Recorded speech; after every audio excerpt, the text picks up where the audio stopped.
Is my audio on? Good. Good. Apologies for being late. I actually wasn't late. I was actually I came in here at 12 and actually I came here at 12:15 because I had to use the bathroom. But I came back in here. I was gonna post my links and stuff, and then I got in stupid argument with some wokey woke on Twitter on X. I mean, just ticks me off. Talking about how the woke thing is overblown, and I was trying to tell them that basically they're an idiot. I didn't say they were an idiot, but you know, but it just annoyed the crap out of me. I started replying back and forth to this person. It just annoys the crap out of me. So sorry for spending that extra half hour not actually doing something here, which means less time for today. I should know not to get into an argument with a liberal. Um, So apologies for that. If you want to see the discussion, you can go to my Twitter account. My name's Ufgood there too as well. So you and actually I've got two accounts. One is actually my actual what I would consider political account, and that's just Ufgood too. And but if you type in Ufgood in the search, or I guess I don't know, I guess it's x.com at Ufgood or something x.com/upgood. Anyways, you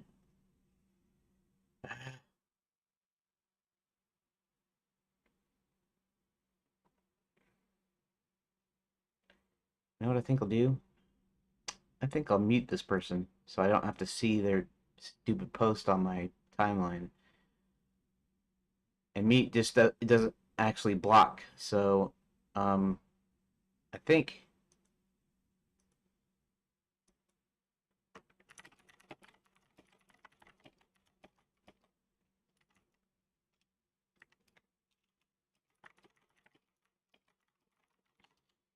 I think you can tell when somebody blocks you. I think notify user has been muted by someone else. When you mute, it won't receive any notification. That's good because I'm not gonna block this person. I'm just gonna mute them so I don't have to look at them or converse with them. Um, that's interesting. I guess that means you can't read the conversation. Oh well, I guess I don't care that much. Um, Here, I'll just mute him anyways. So I don't actually care if you actually are able to see the conversation or not. I mean, most of you that are actually come in here, well, maybe not everybody, but knows that I am um,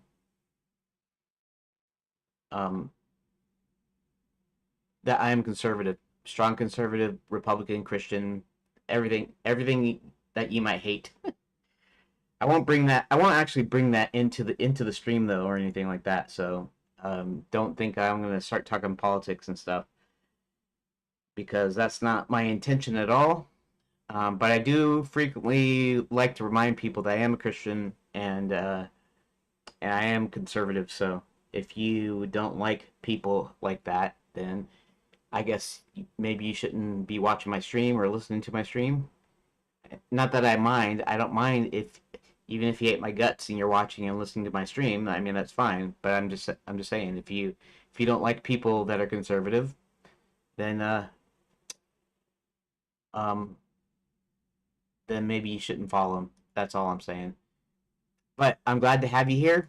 If regardless of whether you hate me or hate conservatives or not, or whether you're in the middle or whether you're pro me or whatever, it doesn't really matter.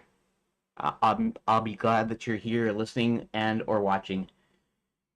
Hopefully in the future I will actually have stuff on here that will make you want to watch though, rather than just listen in the background.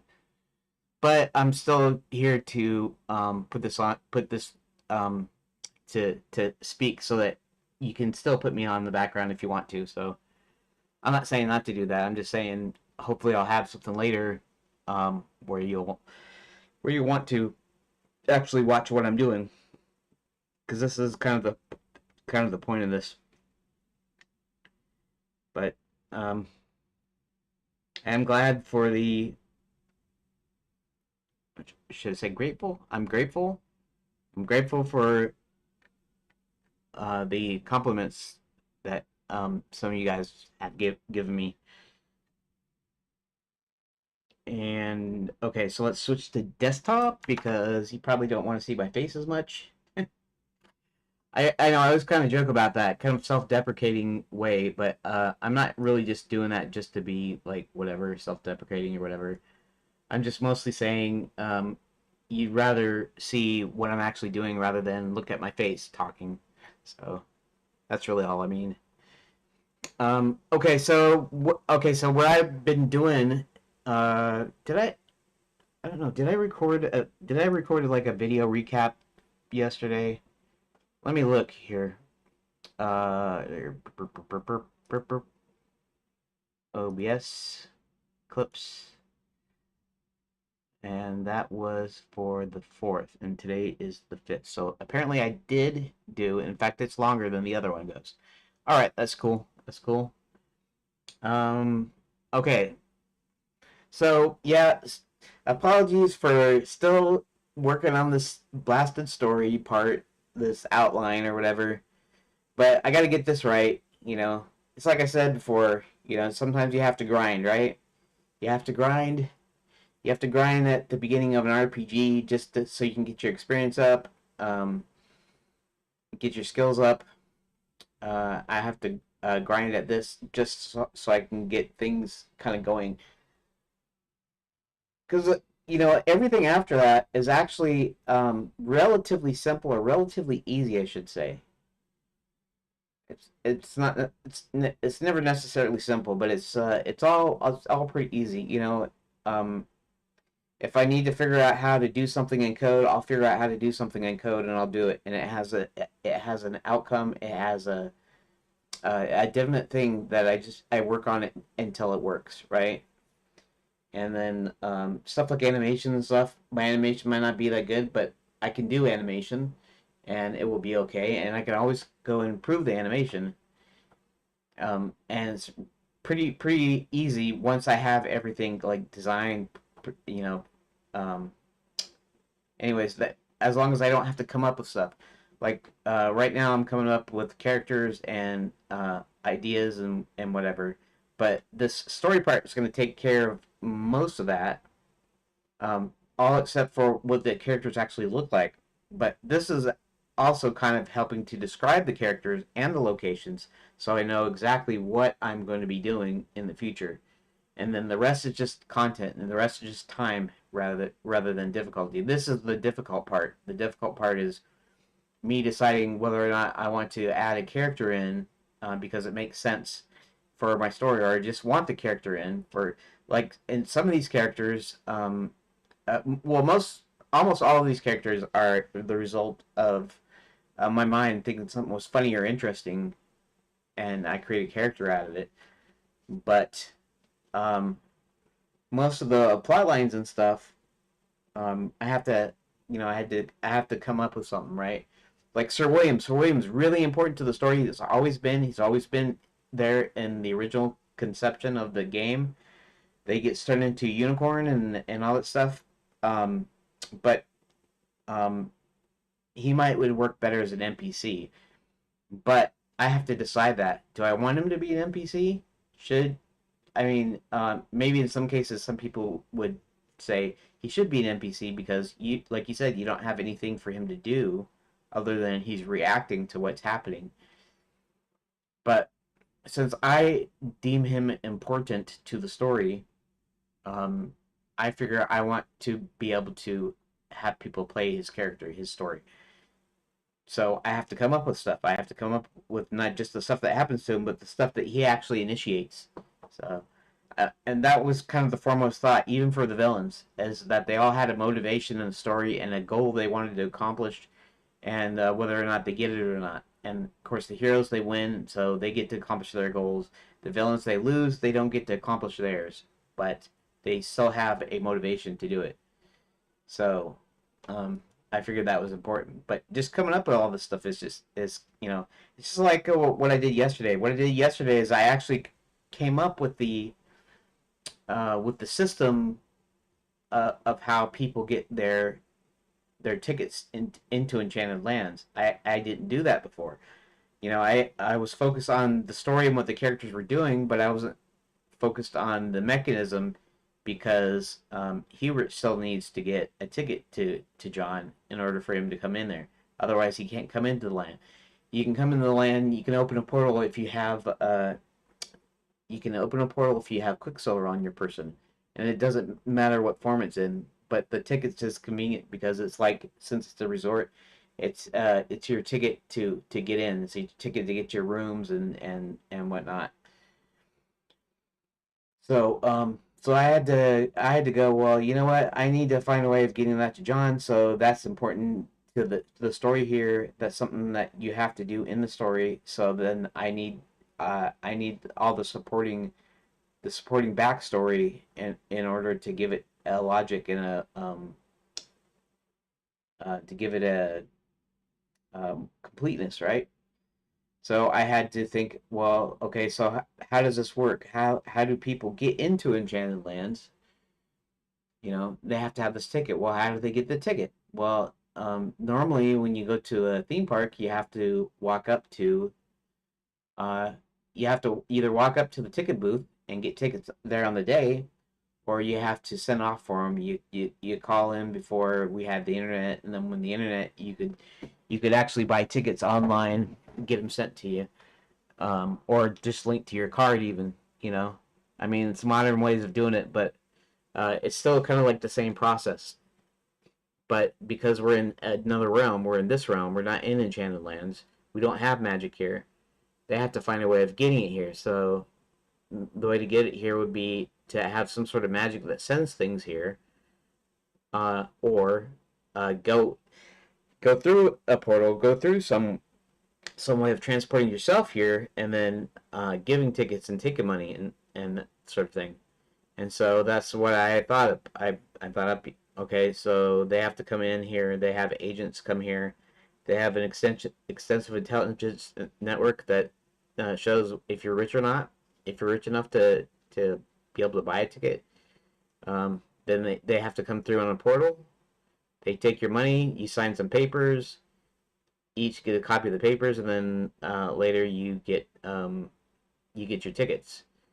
And I could have made it to where it sent it through the mail instead of sending directly to where they're at, but a lot of the times I'm picturing things like a movie. I'm not even thinking. Sometimes I'm not even thinking about this as a cartoon, even though it's all going to be 2D cartoon. But I'm thinking of this like if I were watching a movie. What would I be watching? What's kind of interesting, right? Something shows up under the door that's an envelope. You know, what if you found an envelope full of cash slid under your door, and what happens then? What do you do? Do you try to go to the cops to find out who gave it to you? Do you go and spend it? Do you go and keep it somewhere just in case somebody wants it back? What do you do? And that kind of creates a kind of a mystery kind of thing. And so I figured, that'd be kind of cool. That's a cool way to do it. So they get an envelope. Well, I was gonna say an envelope, but maybe eventually it'll just be the brochure. The brochure comes out, and then on the back is maybe a phone number, right? A phone number and or address, and then this thing about price, and then they have to do the meeting, and then it's kind of interesting because it all seems kind of shady. Because if this were normal circumstances, you would think uh, that this is shady, giving money to some stranger. But what if you have so much money that you don't know what to do with it, you don't know what to spend it on, and somebody says, "Here, I'll give you the experience of a lifetime. You'll never forget it, uh, and all you have to pay me is this huge amount of money."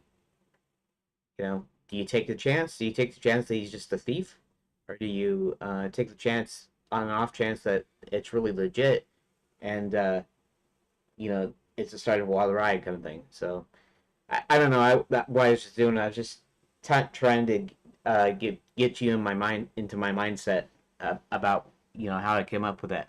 But the important thing here is that I'm just saying that this is the difficult part. The difficult part is coming up with stuff. Well, actually, I don't have a problem coming up with stuff. I come up with ideas all the time. The problem is actually developing it, and I don't mean the doing of it. I don't mean versus you have a dozen ideas, but only a few actually make them into full games, right? I'm not even talking about that deal. You have tons of ideas, but actually developing it for something, whether it be a game or whatever, that's hard because you have to come up with all the stuff that coincides with that.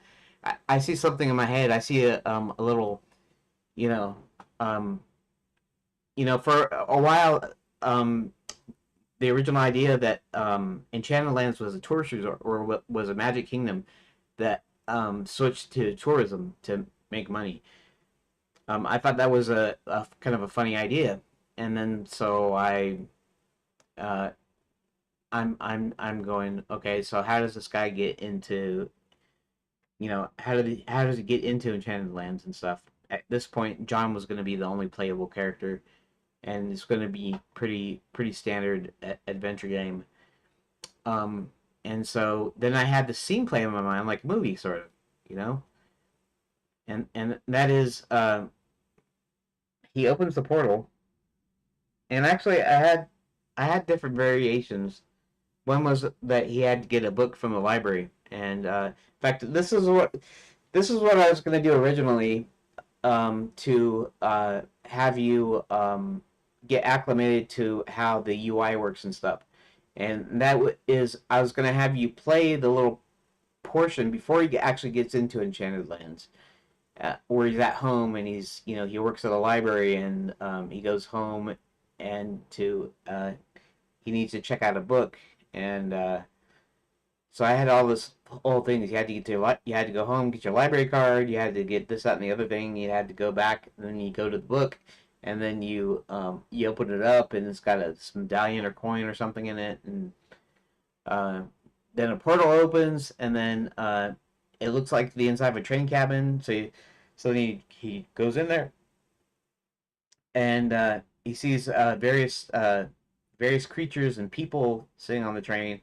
He sees this beautiful young woman that kind of looks a little bit different than everybody else, you know, hinting that she's a princess, but he doesn't know it yet. He just goes in and thinks she's pretty hot or whatever. And he goes in and then he sits down. I think I had him sit down, but he sits down and he notices that there's this fat, round, short little man who gets out of his chair and goes to the back of the cabin and then places this device on the wall. And then he goes and sits back in his chair. And then a minute later, you can't really see it, but he's fiddling with this device in his hand that looks similar to what he put on the wall. And the whole train starts shaking violently. And then he turns it off. And then the next thing he does is he gets up, he goes over to the princess, he sprinkles some like pixie dust on her. I don't know if I was going to use actual pixie dust, but something like that, fairy dust, whatever you want to call it, some sort of powder on her, and she falls asleep instantly. And then, despite being like 2 or 3 feet and being round and roly poly, he's able to have her on his shoulder. Even though she's not huge or anything, but she's still a full size human female, and he heaves her on his shoulder, and then he goes towards the cabin door at the rear of the cabin. He messes with his device, and then the whole thing starts tumbling out, and he jumps out just as the whole train starts tumbling, and then John falls forward and then blacks out, and then the next thing he knows, he's on the ground, and he's in the midst of this forest without any leaves on the trees, and a little disoriented but not hurt. And then he looks around and sees that there's a bunch of a lot of the other passengers. They're kind of strewn about, kind of waking up, kind of dazed and dizzy, and with luggage everywhere. and pieces of the train, and confirming that he was on a train. And so I just basically had this idea kept rolling in my head. I kept seeing this deal, this happening and stuff. And where was I going with this?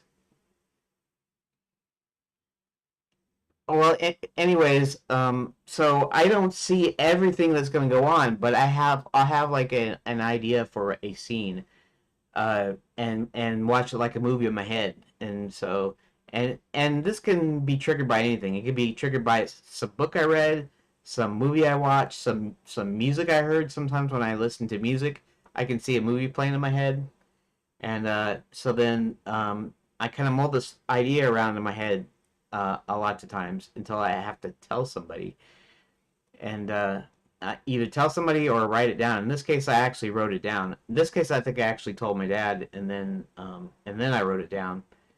Because he keeps saying, if you have these ideas that you think are cool, you should write them down. And I never do.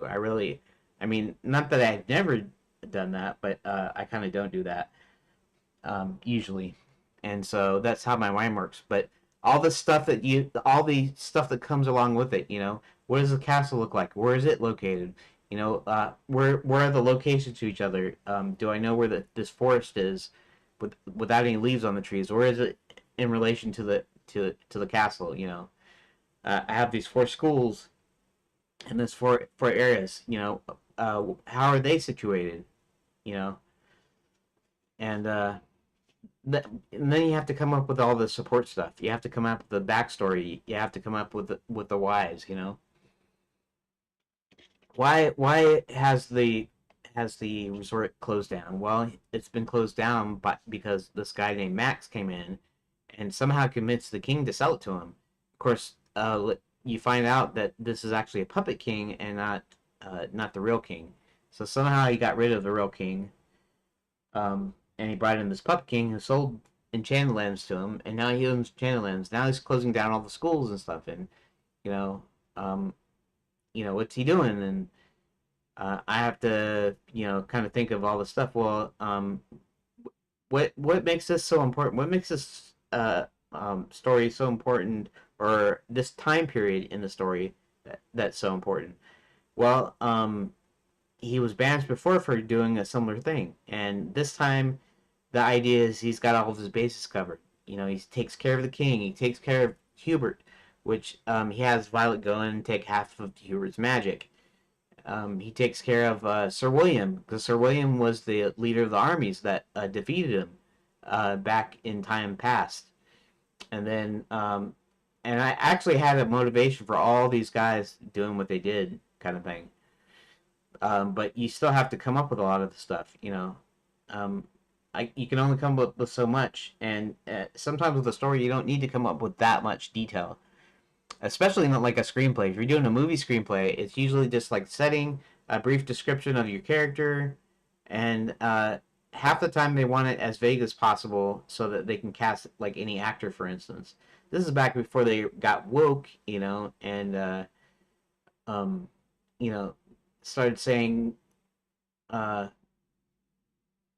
you couldn't do this, or you couldn't act like that, or you had to hire this kind of person or whatever. But before they kind of leave it open, and then if I were doing a screenplay, um, and maybe for live action, you details would matter, but for the screenplay, details don't matter at all. You just need just enough to tell the story, basically. And um, but with a visual medium such as an animated feature or a game, even, you have to have all this other stuff. You have to know exactly what's going to go into it and stuff. Um,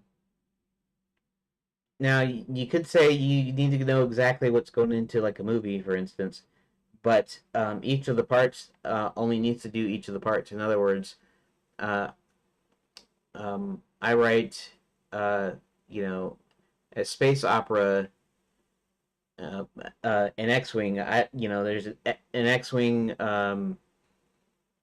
Well, yeah. Let see. There's a ship flies overhead, a smaller ship, and a larger ship is chasing after it and firing. firing lasers at it, and then cut to interior smaller spaceship. Two robots are scurrying down the hallway um, as guards rush past them and prepare themselves for being boarded or something. I don't know the exact. I don't remember the exact like Star Wars screenplay. What was in the screenplay, but the idea being they're two robots. That not R2D2 and C3PO. One gold colored, tall and bipedal versus a short, stubby blue and white droid on three wheels and sometimes two legs. I mean, you don't put that much detail into a screenplay, but you still have to think of it. But when they make movies, they would kind of start with the general. They'd start with the kind of the basic story, make a screenplay out of it. They do several iterations, um, and then you'd have a visualization department, concept department um, that makes sketches or models or maquettes or something, and then so the process is a little bit different. Whereas if you're doing like a cartoon, an anime cartoon and stuff, it's all completely made up. Even like in a computer generated, it's the same as a 2D generated 2D animated feature, you know, and so not only do they need the screenplay, but they actually need storyboards. Not as important as a screenplay, but storyboards that kind of show in drawings what everything looks like, and then they have to create a story reel, and then they have to have these concept artists design. So it's kind of a live action dealy versus an animated feature is kind of made slightly in reverse, kind of. And I know these days it's a little bit different because these days they're built more like animated features. In fact, storyboarding.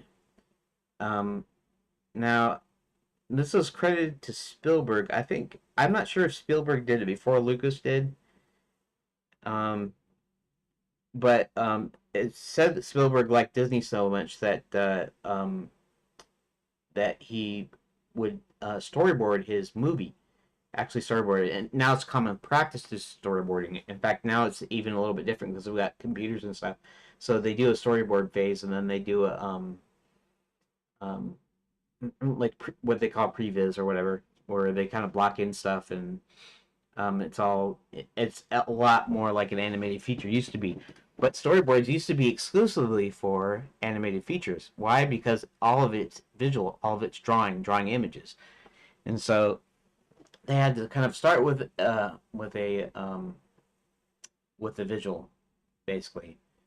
I'm sure they started with a script or a screenplay or something like a screenplay, and then made storyboards off it. But all I'm saying is it's a little bit different when you have to think about the details. And then when you're making it by yourself, you really have to do everything yourself. So you have to think of everything.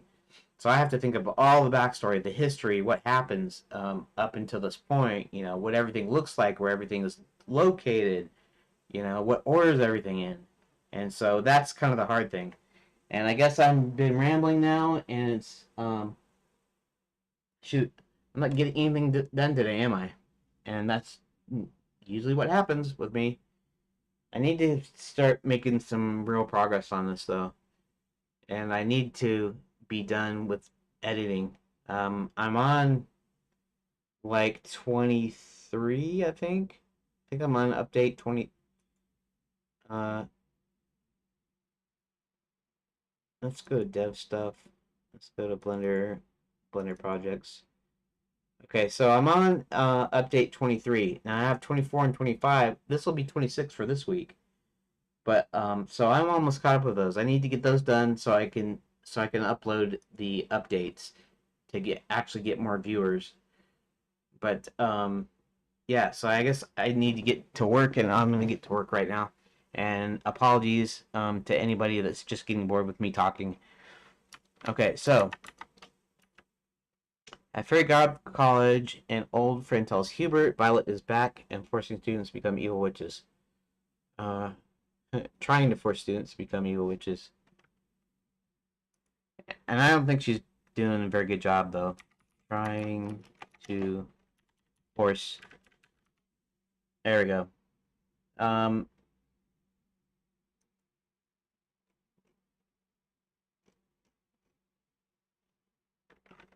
Streaming. I should say Deving. Going to see if I can't finish the list up today.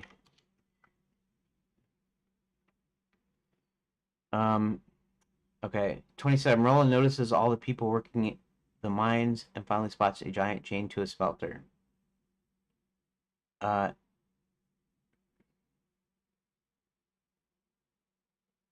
The giant is Roland's dad, and he tells him to find Hubert and tell him Max needs a lot of Quicksilver for some reason. Yeah, I don't really like that very much. Roland notices all the people.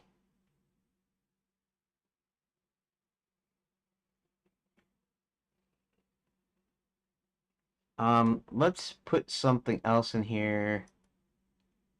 I'm gonna do it this ways and just keep the original like the original.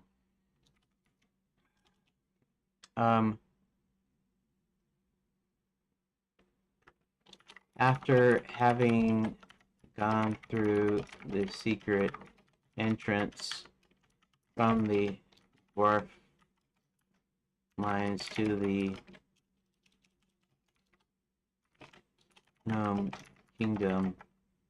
Let's see.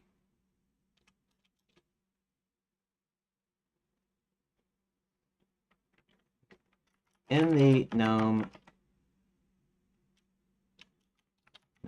kingdom, Roland notices all kinds of people and creatures working the mines.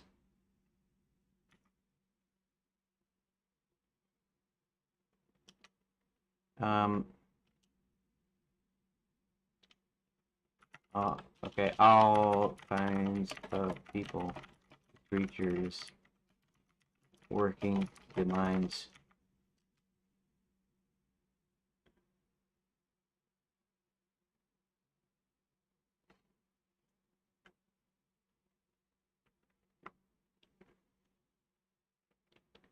He spots a giant chained to one of the machines that he can't identify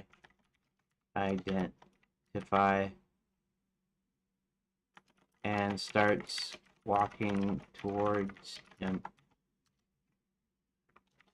Roland asks the giant if he's his dad, and the giant confirms, let's see, hastily confirms instantly. And the giant confirms it.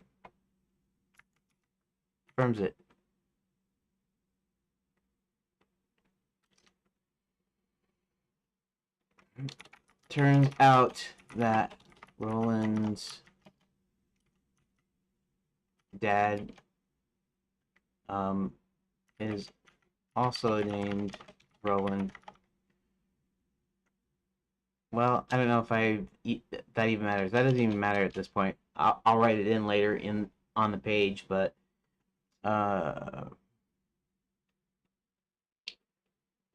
he tells Roland to find Hubert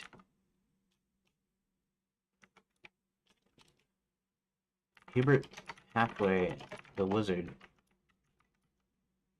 and to tell Hubert that Max seems to need a lot of Quicksilver.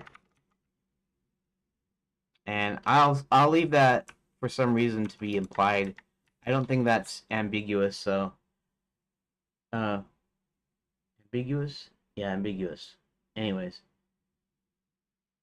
Okay.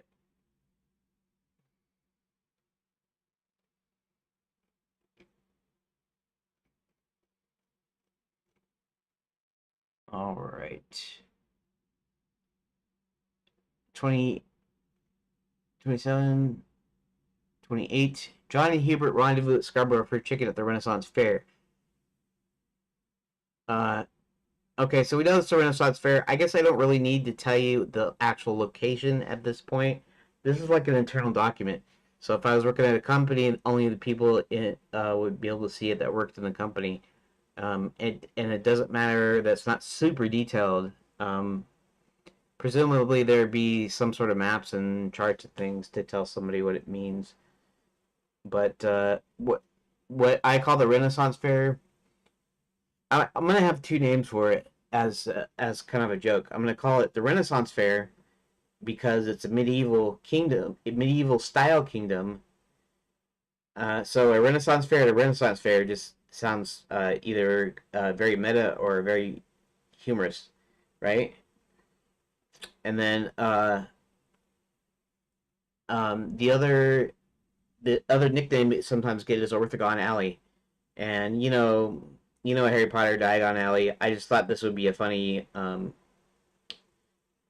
kind of like a play or a joke or a pun or whatever you want to call it on Diagon Alley. So basically, the Renaissance Fair is a strip uh, near the entrance, and it's sort of like well, not near the entrance. The entrance is actually the administration castle, and then they land. Um, but the so the lands are divided up into four areas, sort of like I'm sort of thinking Disneyland, but it's sort of different. It's more like a clover pattern. So the four areas where the four schools are is actually north, and it's like the leaves of a four-leaf clover like this, instead of being like a half sphere with a hub. And then the stem part of the four-leaf clover is actually the street where all the hotels, or you could say taverns, inns, shops, right? Stuff like that. Souvenir stands. You know, um, restaurants, right? Um, so this is called the Renaissance Fair, and it's a strip, or it's like a strip. So um, I'm explicit about where this is at, even if you don't know where it's at from just these words. But it's at a place called the Renaissance Fair. You know that Scarborough Fair Chicken, presumably is a restaurant, but whatever it is it's a place at the Renaissance Fair. So that's solid, right? Since the princess was kidnapped for a reason, they decide to find her and rescue her if possible. Hubert contacts his old friend the Count and tells him to turn into a bat and see if he can find the princess. Uh, um, okay, so I don't say how he contacts, and I always kind of just imagine that he uses a two-way magic mirror to contact the Count. Um, that's the other thing. What is the Count? Okay, we do see him as a bat though. Okay, so all right. The unicorn. So now we're back at the unicorn. Inside. Okay, so we're gonna say we're just gonna be a little bit more more explicit. Inside Wizard U. The unicorn knows this page about transmogrification.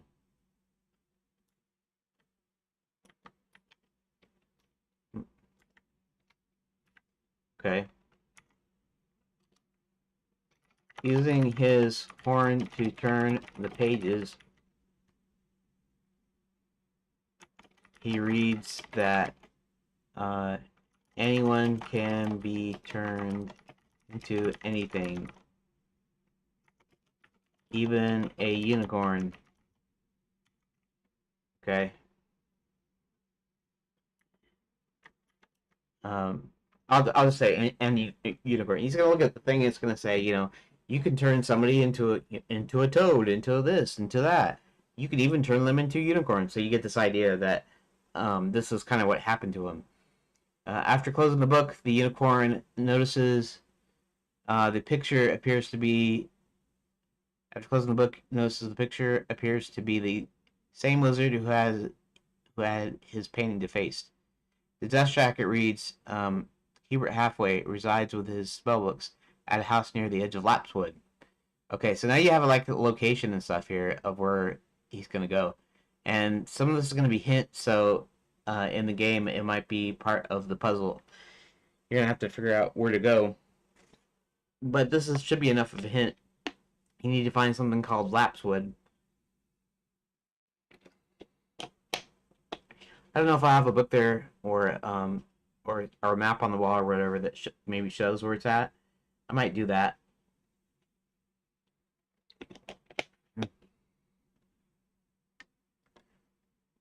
Okay.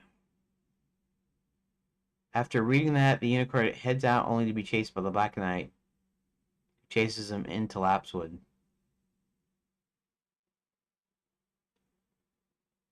After a few hours, the unicorn starts losing his memory until he no longer cares to go on. I thought.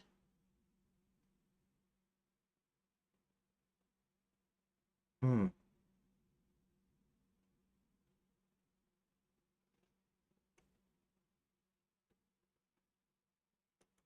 Let me find something. Unicorn.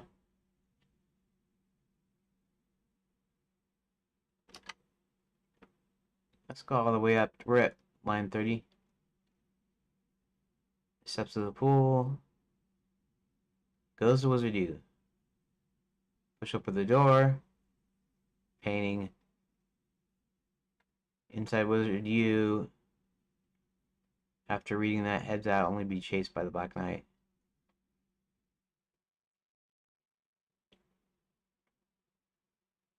I thought. Huh.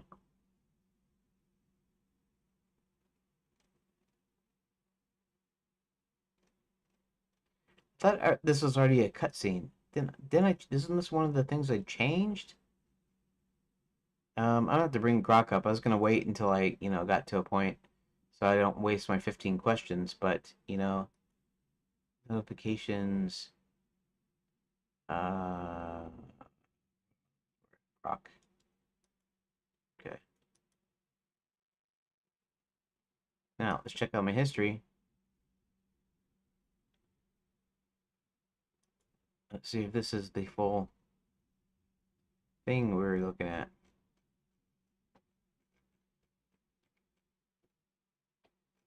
Quicksilver, Magical Postal Service. Okay, I got that. Quicksilver ticket puzzle. My take. Fun options. Half magic. My take. Constructive open. Second event. Um.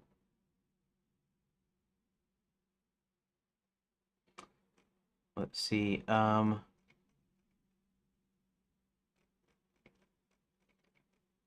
thought for sure. Didn't I make that into a...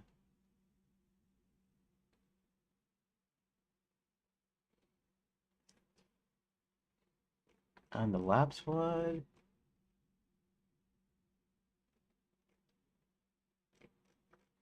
Dang, I guess I need to ask Rock here.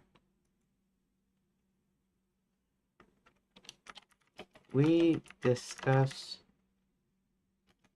the Black Knight chasing Sir William Unicorn into Lapswood, or was that just Hubert and company?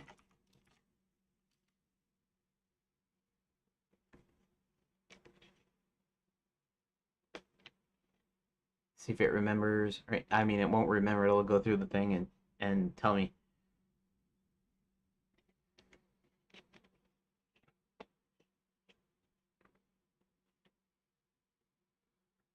Okay.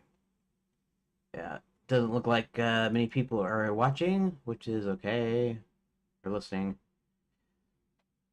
I don't know. Sometimes it's okay. Sometimes it's whatever. See, now it's having a hard time too. I bet it's what I said. I bet it's not. I bet this is not because of how many people are on it or whether or not they're premium users.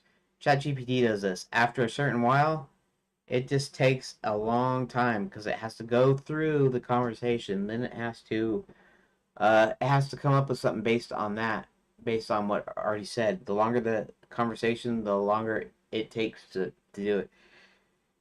See, all it's shown is let, but I'm sure it's not done yet. I have to wait until I have to wait till it finishes, I guess.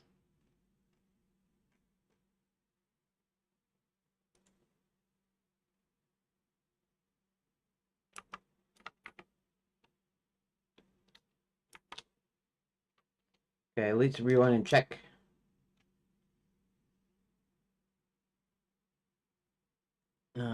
He's at Brigham College, reads Hubert. Heads up. He's actually at Wizard D. He's not at.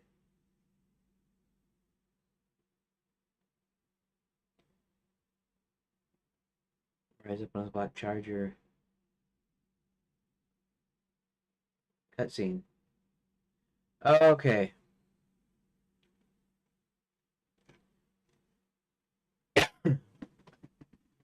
He clarified the Black Knight chases the Unicorn Lapsod unintentionally, and he starts losing his memory, distinct from Hubert's crew. We didn't split it further. You're fine splitting the hotel exit and Black Knight chasing.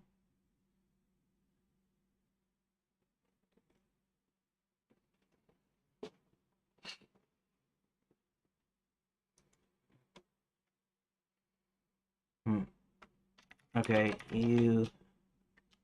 Okay, you said he's at Fairy God College. So let me check my list. Okay. Uh.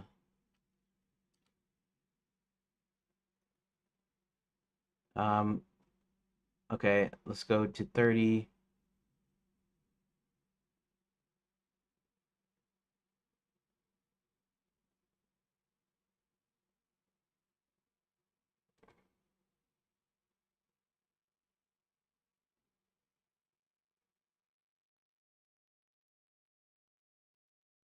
No, he's not in Hubert.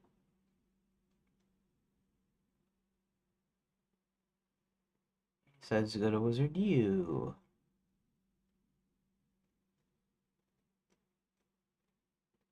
Okay.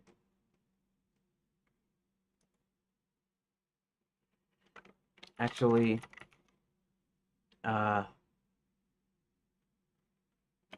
Hubert and Sir William are at Wizard U.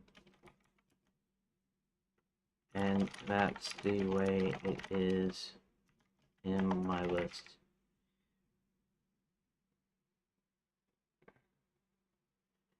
I wonder if it counts just actual questions. Let's sync up.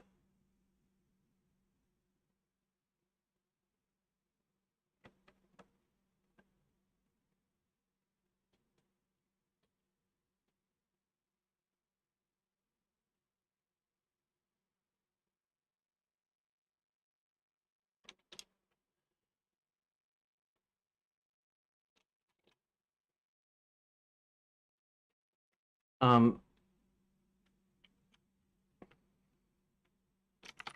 read some of the pages before that. You can see both Hubert and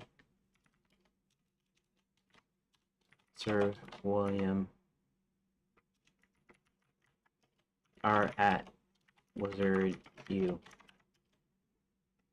Each has a library, though, and maybe I need to be a bit more explicit there. Okay.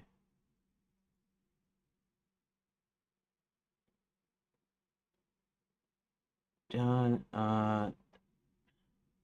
In the Gnome Kingdom, Fairy God College.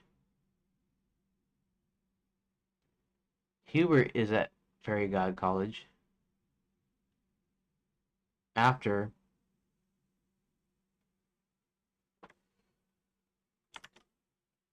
There we go. 22.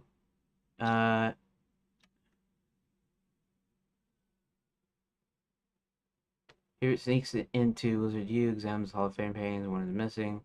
22. Hubert leaves Wizard U, heads for Fairy God College as the unicorn walks up to the doorway.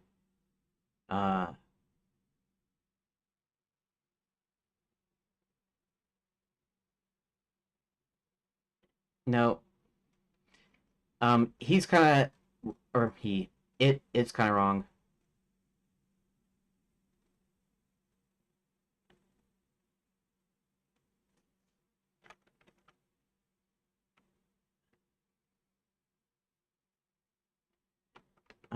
I would have thought you could tell from the statement in 22 that Hubert heads toward Fairy God College, where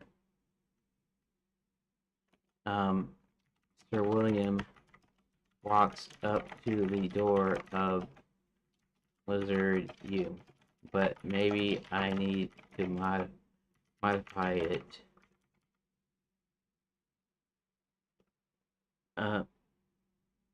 Yeah. Did you mean Sir William to hit Wizard U first? Yes, that's what he does. It's just the way I wrote it. I guess the way I wrote it,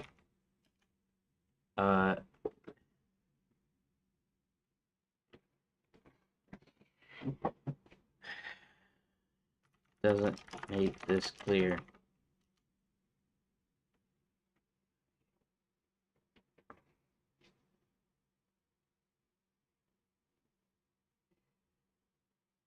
I guess the way I wrote it doesn't make it clear, so I have to modify that, I guess.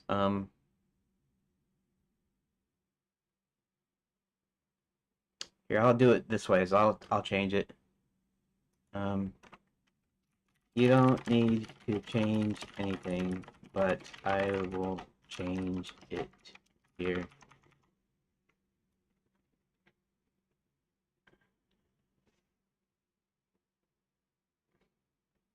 Oh.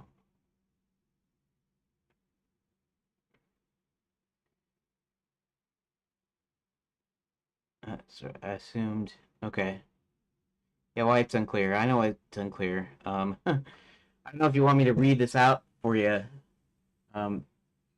Greetings, Arupus. It's going okay. I spent an hour.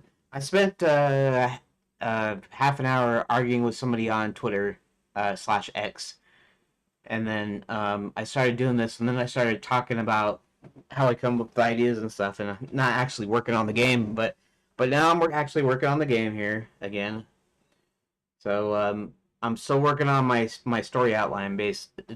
Basically, I got to get this outline done before I can turn it into actual like rooms in the game, essentially. Okay. So constructive fix ideas, split clause. Here it leaves Wizard U and heads towards Fairy God College. Meanwhile, the unicorn walks up to Wizard U's doorway. Okay. Meanwhile, okay, that's fine. Explicit tags. Hebert leaves Wizard U, heading towards Fairy God College. Unicorn walks up to Wizard U's doorway. Separate lines. Hebert leaves Wizard U and heads towards Fairy God College. Unicorn walks up to Wizard U's doorway. The unicorn tries to push open the door. Doesn't move. Okay. White misfire. Original hinges on the doorway being read as Wizard U's, but without direct tieback. Best fit. Um, you don't need to change. Each of those options look good. I had already decided to do something of this nature while your answer had not displayed. Your answer had still not displayed yet. I looked at my list.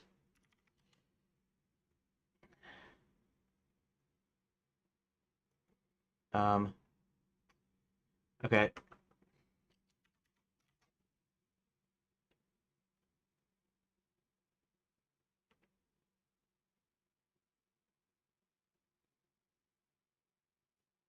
The point of this is, I guess,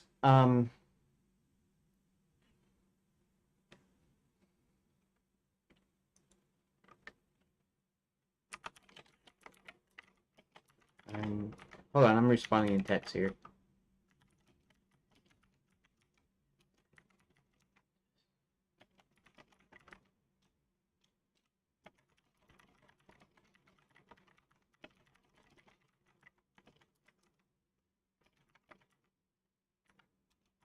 I don't know if you heard me or not. Okay. Yep. Okay, so 22.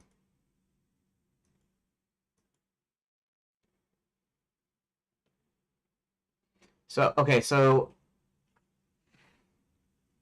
I'm not gonna put that he goes to Fairy God College. I'm just gonna say that he leaves, but oh, yeah.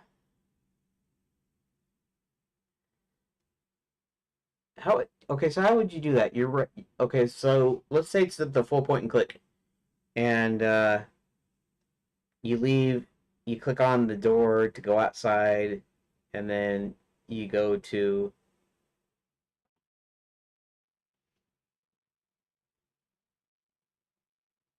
huh, interesting thought. Kind of a weird thought because there's a little bit of a convergence here because if you're playing, okay, that's good as long as you heard me. I don't know. I get kind of weird with this kind of split thing where I'm talking to a camera and then I see the chat over there and I think I need to respond to the chat because otherwise they're not going to tell that I even noticed that they're in there. But whatever. I'll get used to it eventually. Um, okay, so if you're playing this in a game, okay, so I'm gonna have multiple player characters. You're gonna control the unicorn at one point. You're gonna control Hubert at another point. So one of the things you'll be doing is Hubert's gonna be in Wizard U. You're gonna say, let's say you click on the door, he exits. We switch to an exterior view in front of Wizard U, and he leaves. And then the next thing you show is maybe a cutscene showing Sir William walking up to the door. Sir William's a unicorn, by the way. Um, so you see Sir William walking up to the door before you either you switch to Sir William right then, which would be kind of confusing. So you're probably going to stay with Hubert. Um, so basically, what it's going to do is it's going to wait. It's going to play the animation. It's going to show Sir William walking up to the door, and then it return. Then it switches scenes to wherever Sir William or wherever Hubert is at that time, and you're controlling him. So eventually, you'll be able to switch to whatever character you want. Anywho, yeah. Okay, so I'm gonna say that I'm not even gonna say that he heads towards Fairy God College, but I am going to go ahead and actually okay. Actually, let me go over to Grok here. Great minds syncing up. Um,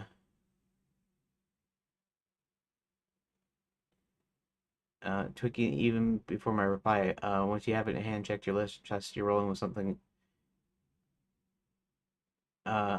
Keep the combo. What's your next move now that you clear it up?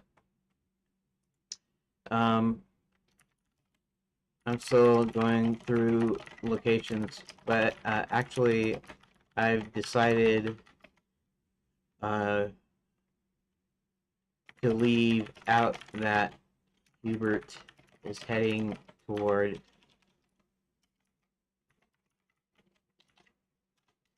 Fairy God College. But instead, it's just that he leaves Wizard U, and then Sir William approaches.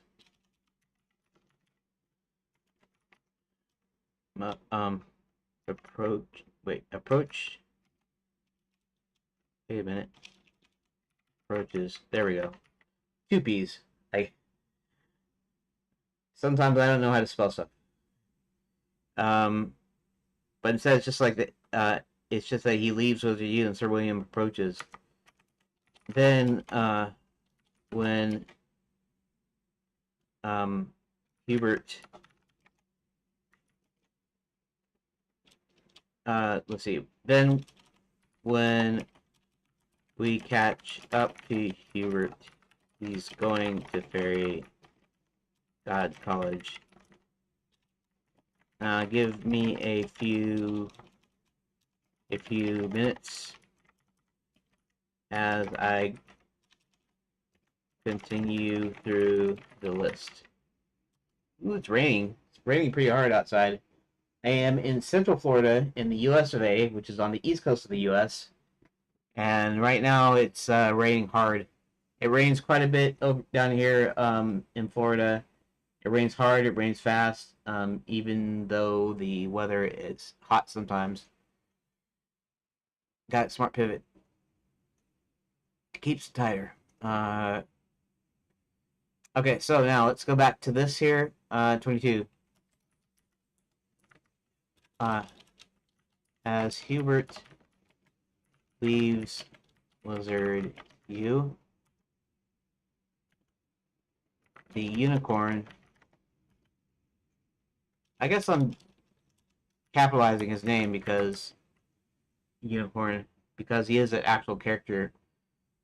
Although he does have a name, Sir William, but it's like it's the unicorn for right now. The player or reader does not know that he's Sir William just yet until we say that later. So for right now, it's just like the unicorn. Oh boy, what do we have here? Lunatic edit. Is that right? Okay. I have to squint. I have to lean in and squint to my other monitor so I could read your text because the text is kind of tiny, and I don't have my glasses on. In fact, I rarely wear my glasses if I don't have to. So, and it's only for seeing far away, anyways. And right now, I probably need new glasses, and so it's not going to help me, anyways. Lunatic edit. I'm actually working on the plot outline for the story for my game, and these are just a series of scenes of like what's happening right now, and so without going into the full thing because I've done it many times, I'll probably do so in the future. But just to be quick here, I'm making a point and click adventure game, but I'm starting with the most basic of it type of adventure game, which is a choose your own adventure, because all it has is just choices that you make. You know, you read some text, you have some choices you make. So it's going to start as this, and then I'm going to add stuff to it. Eventually, I'll add graphics, I'll add a text parser, and then later on, when I start adding the graphical user interface, I'll essentially deprecate the text parser, and then it'll eventually be gone, and it'll be full point and click, 2D point and click. And I'm also planning on adding some 3D type of stuff to it, but that's far in the future. But so all I'm doing here is I have the story. I had all my characters. I have their character arcs basically, and so I had to put this into like an outline that shows all the events, all the things that happen, that I can turn these into pages for the quote unquote choose your own adventure. In fact, it's not even going to be like decision. It's just going to be like it's going to be more like a book where you click on the link to go to the next page, which is going to form the actual first choice. What tech engine that came in from your link from on the Discord? More of the nerd type. I usually skip story in games. Yeah, well, this is a story game, so this is like super important right now. But I understand. Whatever, maybe you like it, maybe you won't. It doesn't really matter. Yeah, that's good. Actually, which Discord did you come from specifically? Since yeah, which Discord server was it?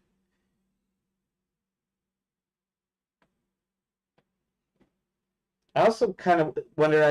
I'm sitting here and I actually have the tab open to YouTube so I can watch it as somebody. Oh, Greggy.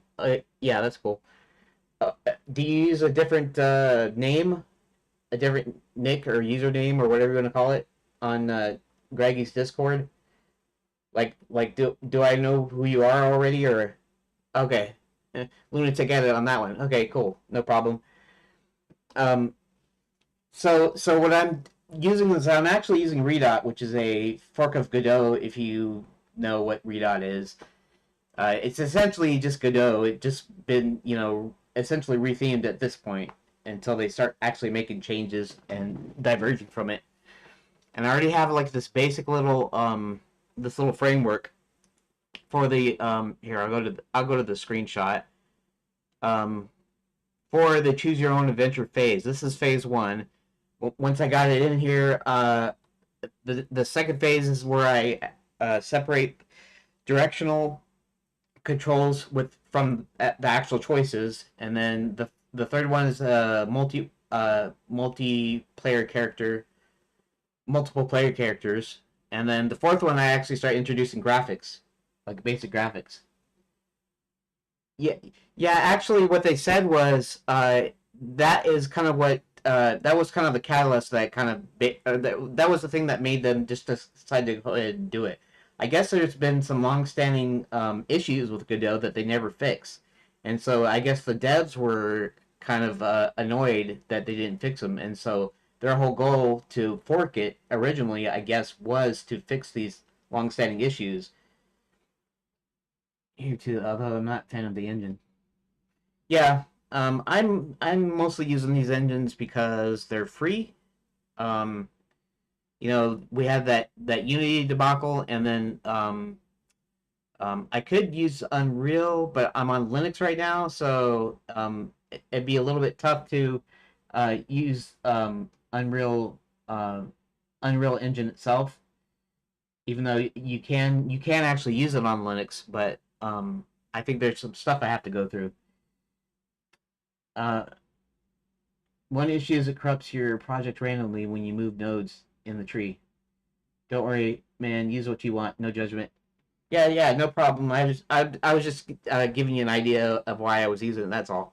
So okay, so this is what it looks like. I'm not going to run the actual program, but if you notice here, there's these 3D boxes here. They're just blocks. They're just a couple of 3D objects in Redot. Because eventually I'm going to actually add 3D. I think I'm going to do 3D for the backgrounds, and the sprites are going to be 2D sprites that are going to exist in the 3D space.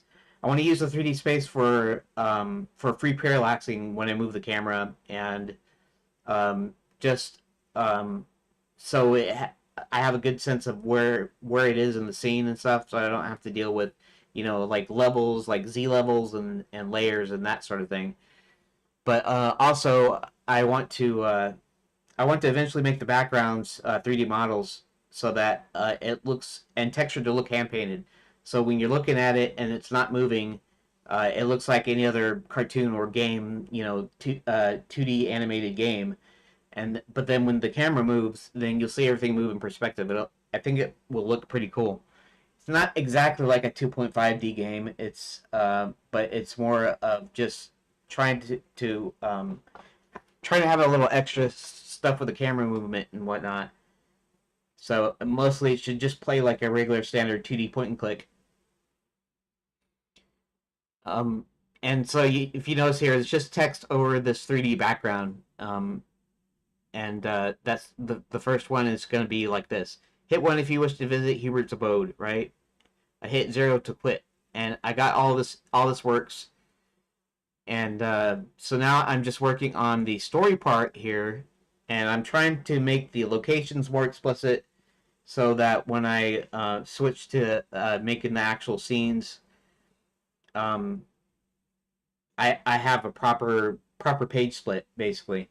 So it's like whenever one character changes location or it switches between characters at a different location.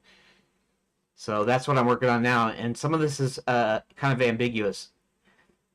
And I'm using Grok to actually help me with some of the stuff like deciding where to split it up and stuff. So I like to use AI. I use ChatGPT a little bit to help me come up with ideas. So like this page here says Hubert leaves Wizard U and heads towards Fairy God College as the unicorn walks up to the doorway. Now I meant that to mean that the unicorn walks up to the Wizard University door, and then where Hubert leaves, and then it says the unicorn tries to push open the door but won't move, and so forth. When I asked Grok about this, it seemed to think I was implying that the unicorn and Hubert were at Fairy God College instead. And so I figured that should be a little bit more explicit, so that when I'm looking at it or when somebody's looking at it, I can. Yeah, AI is a tool fun to use as long as it isn't generating everything. Yeah, I'm not really getting it to generate stuff. I might get it to generate some stuff for like concepting and stuff, because a lot of this stuff is going to be drawn.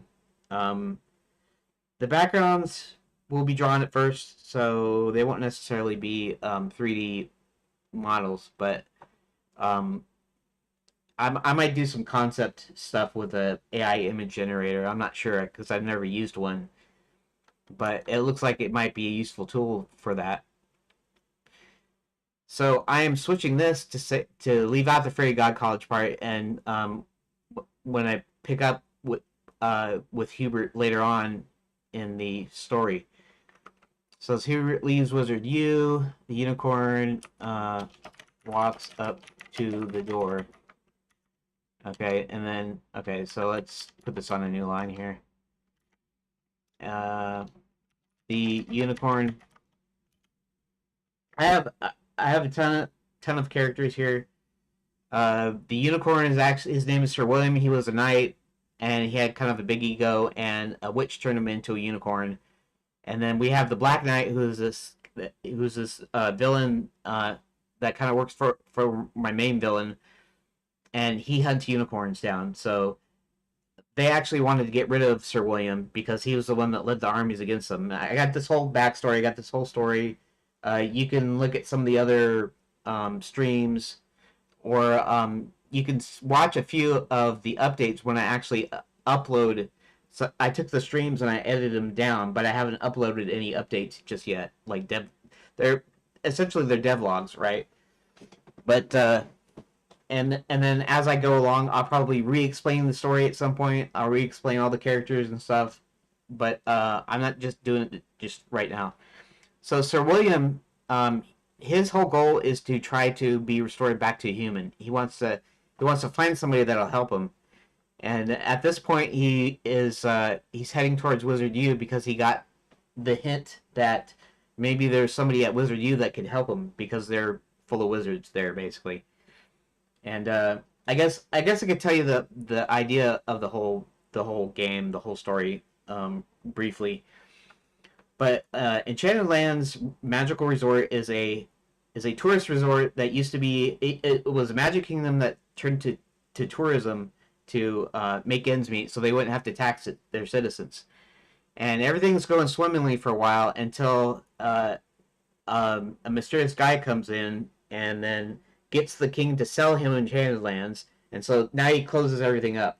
Now at this resort, basically you can become a knight. You can pretend to be a knight for a day, a weekend, or something, and slay a dragon. If you can be a princess if you want to. Uh, there are four things. There's a wizard, fairy godmother, a princess, and a knight, and you can be one of each of the four things. As long as you're super rich, you need to get into this resort. And so basically everything's closed up and it's fallen on hard times basically. And Sir William, as I said earlier, was turned into a unicorn because they were hoping to get rid of him because he was instrumental in leading the armies that defeated this guy that came back that had previously been banished. He gets back into the realm, and so at this point the unicorn, his name is Sir William, but if you're playing or reading, you won't know who he is just yet. So right now he's just called the unicorn, and later on the heroes will find out that this is actually Sir William, and he was actually turned into a unicorn. And that's where I'm at right here. And I'm just going to go through and try to make locations pretty explicit, so there's no ambiguity as to where scenes are supposed to change and stuff. Okay, so what time is it? 2:10. It's almost time for my break, and I didn't even hardly get anything done today yet. Okay, so he walks up to the doorway. The unicorn walks up to the door. As he leaves Wizard U, the unicorn walks up to the door. Unicorn tries to push the door open, but it doesn't move. It doesn't budge. The unicorn then gets a running start and rams the door with his horn that busts. Well, okay, rams the door with his horn. I can just leave like that, and then goes inside. Okay, so I can take this one and I can delete it. I'm using GitHub just so I can kind of track changes. So these changes will be saved here when I update it. Sorry about what?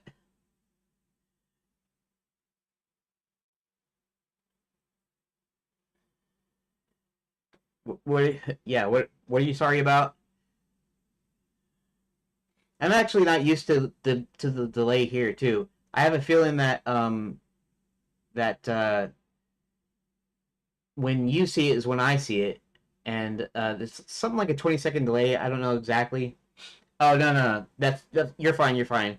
I have a tendency to do this anyways. I do this all the time. If you've ever watched any of my other streams, you're gonna find out that that I go off on tangents and all kinds of stuff.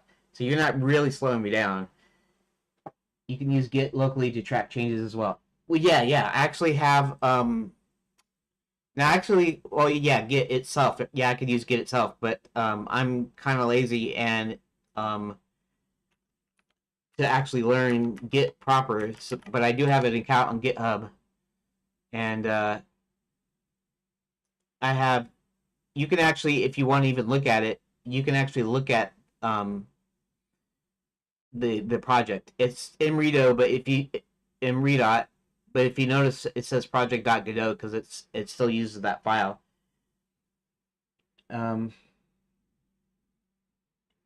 Yeah, YouTube tends to be 20-30 seconds delayed. You don't need an account. Yeah, I know that. I didn't know anything about version control or anything, and I kept seeing GitHub pop up, and eventually I got an account. I still didn't know how to use it, and eventually I decided, well, you know what? I'm gonna go ahead and do some sort of version control on my project. any folder in Git locally. GitHub is just if you want to upload it and save it. Yeah, yeah, I know that. And it's just the fact that I didn't know what to do, how to do anything. I looked at the Git stuff, and I'm kind of like, yeah, I don't really know if I want to, because there's all this kind of involved stuff. So I downloaded GitHub Desktop, and then created a local folder, and then just did that, and then now I can just post it to GitHub anyways. So yeah, all of this is open anyways. I'm not really hiding anything. There's I'm hoping people will play it, but the way I'm doing this is I'm hoping maybe the YouTube stuff will actually take off, and I'm not focusing on marketing or making a game that quote unquote sells per se. I'm focusing on the game and then focusing on streaming the development of it. So you're gonna see all kinds of spoilers. So if you don't want to see spoilers, then I guess don't watch. But you know, it doesn't even matter if I put spoilers in here because not everybody that even watches the channel is going to be watching everything, and they're not going to know. They're going to know little bits and pieces here and there, basically, and so it's not really going to spoil anything. And then those that don't even watch it, it's not even going to matter to them. They might end up playing it if I release it. If I end up getting finished and releasing it. Uh, mm,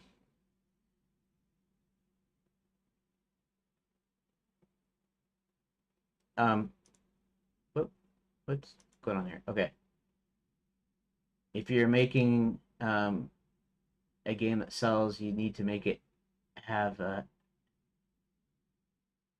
making it a mobile app. Unfortunately, yeah, um, yeah. I mean, I was looking at so just to make the game you want to play.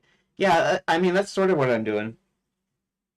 I mean, I still wanted. Okay, so I got social anxiety, so I don't got a job right now, and occasionally I get like programming jobs here and there, and there's a few things that I get going on. I live with my dad, and probably older than should be living with my dad, but I'm taking care of him and stuff. So in his old age, essentially, and not that he's feeble or old or anything. I'm just saying I'm around to take care of stuff or whatever. But so I still want to like make games to I still want to find a way of making a living, right? And this is opportune. Uh, I, sorry, I sometimes I have trouble saying what I'm trying to say, but the but making games and making money off of games that you make is kind of hard nowadays because anybody can make a game. There's tons of games. There's tons of old games. There's tons of games you can get for free legally. There's tons of games you can get for free, kind of legally gray area, abandonware, that sort of thing. Old games, and I'm just going, people lived as an extended family for thousands of years. No worries. Yeah. So I'm just going, who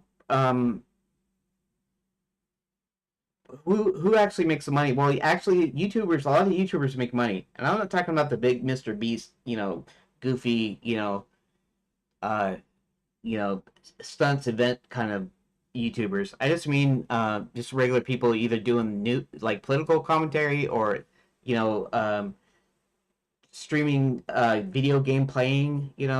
At times and stuff. We got Patreon, and we got Subscribestar, and probably a couple of other things. PayPal, and then there's that YouTube ads themselves, which I've heard doesn't get you that good of money though. So you have to do other ways like merch and stuff. But so I figured, you know what, I'm gonna focus on building my YouTube channel and developing this game, and I'm gonna show everything. My whole point is to show everything that goes on. Like how I come up with stuff, and the artwork, the content, the story stuff. Like everything. Um, and hopefully people like it enough that they'll actually want to support me later. Hopefully, maybe who knows? Maybe I'll get my internet paid off. My internet's about 90 bucks a month, 80 something a month or something, 80 to 90 bucks a month here in the U.S. And uh, maybe I could make it enough just to pay for my internet. I mean, that would be good for starts, anyways. So yeah, so I just decided, you know what? I'm gonna focus on the YouTube channel. I'm gonna focus on developing the game and showing people everything that goes into making a game, right? I'm not showing a tutorial. I'm not saying this is the best way or the right way to do it. I'm just saying I'm showing you the process I go through. Somebody that's stuck will go through and they'll look at it and go, "Oh, is this is how you did it?" You know, maybe I can do it that way, or you know, maybe it can give somebody some ideas somewhere along the line. Anywho, I should actually get back to um, yeah, anyways, if you ever want to look at it, this is actually a Redot project, not Godot, but I'm sure you can load it into Godot. It might have to do some conversion or something weird. I'm not even sure, but you should be able to load it into Godot 4.3 if you ever want to look at it. But if you don't, that's fine. I need to get back to this though, here, and I'm not going to be chatting here for a second because somebody pinged me on IRC. Um, I'm in. I'm on Libera.chat, IRC network, and in the game designers channel and Blender, and there's a game dev channel there, and so I have IRC. I have Hex Chat running right now. Okay, so uh, let me go up here. Somebody was saying something. Art Magic shows up. Okay. I wonder if this new M3 will be more for AI LLMs, Y Combinator, Hacker News. Haven't really seen AI used much in gaming as far as NPCs, boss fights, etc. Considers it might be really useful for visual novels, text dialogue based opportunity. Oh, probably because I'm doing an adventure. What was that about an opportunity? Okay. And while somebody is answering that, um, let's go to the next thing. Okay, so the deal is that what I'm doing right now is I actually tried to get Grok to um uh, oh yeah yeah I tried to get Grok to split up my list into scene changes to go on a new page. A new page means a new scene or a new room essentially, and it wasn't really splitting them up correctly, and I was going to have to go through and recorrect it, and then I realized that there's a lot of places where I didn't have a specific location stated, and so it wasn't explicit enough, so it couldn't tell where I wanted my scene changes to be, my page changes. So now I'm having to go through everything and making sure all the locations are explicit, that you know, if nothing else, it has like a name and says it's here at this place, you know. So that, and then I'm revising a few pages here along the way because some of them don't make as much sense as I want them, and so I have to change them a little bit.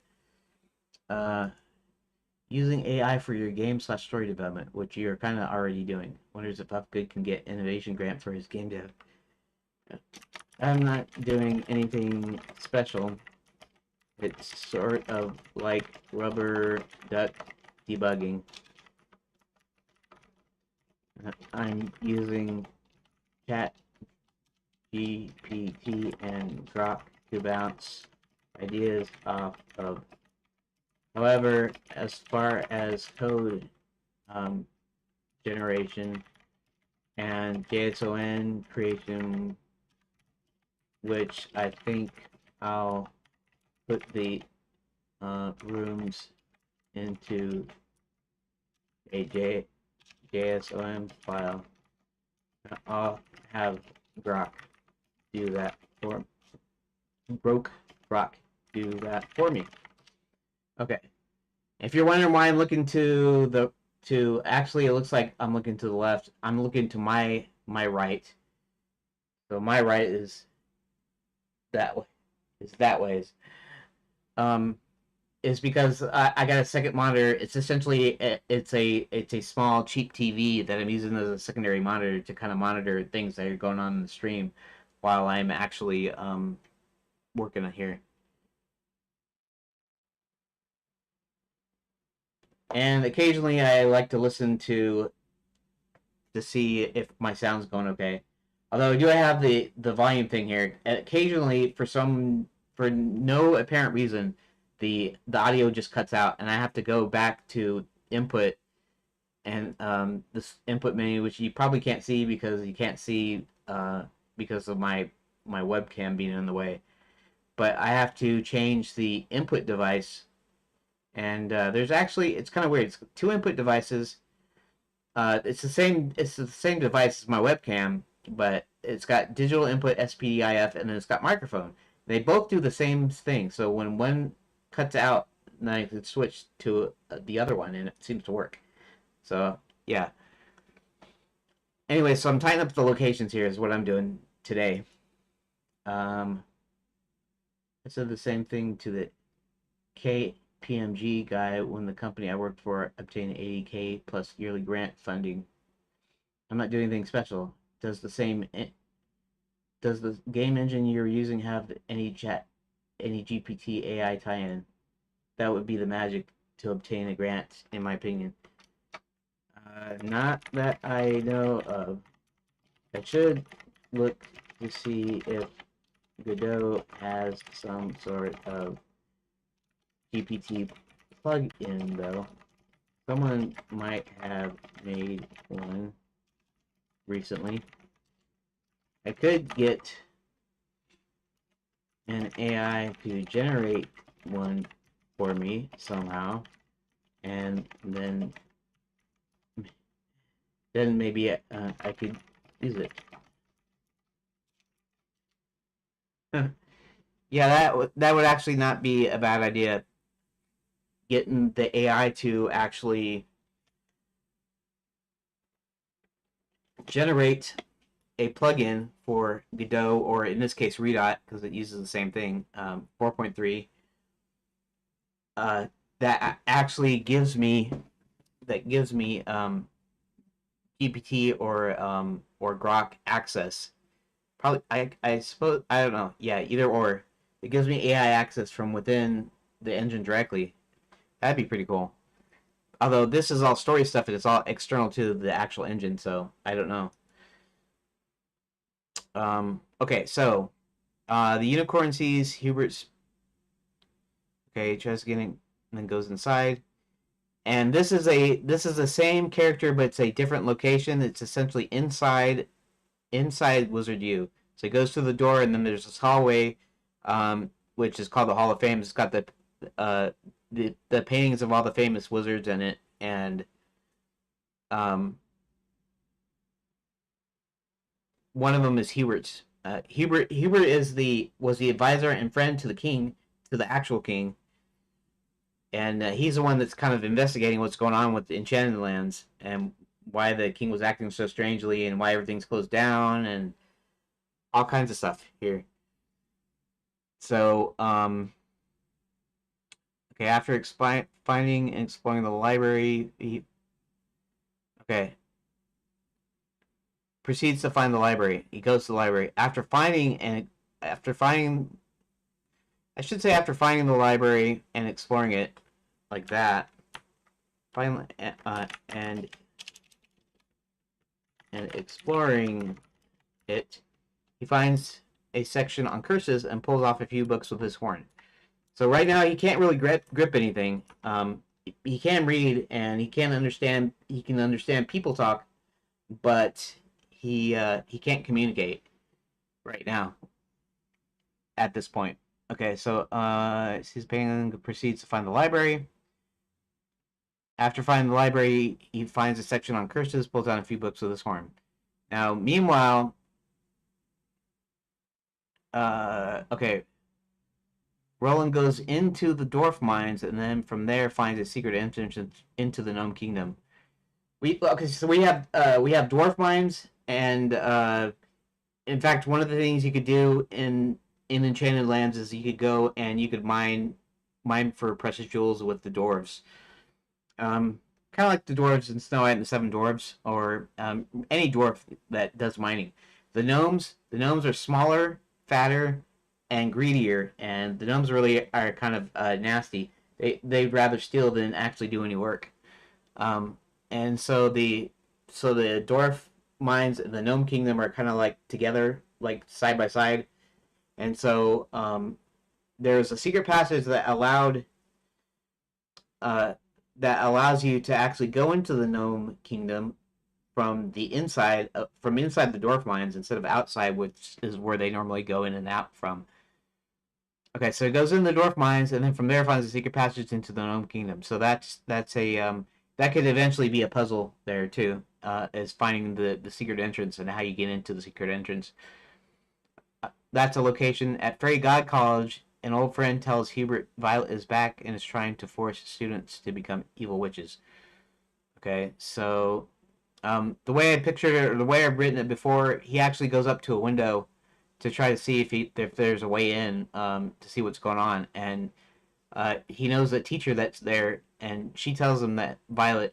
Now, um, Hubert has had half of his magic stolen by this witch named Violet, and and that was actually part of the main villain's plan too. His plan was getting rid of all the things that stopped him before, and so one of it was screwing up.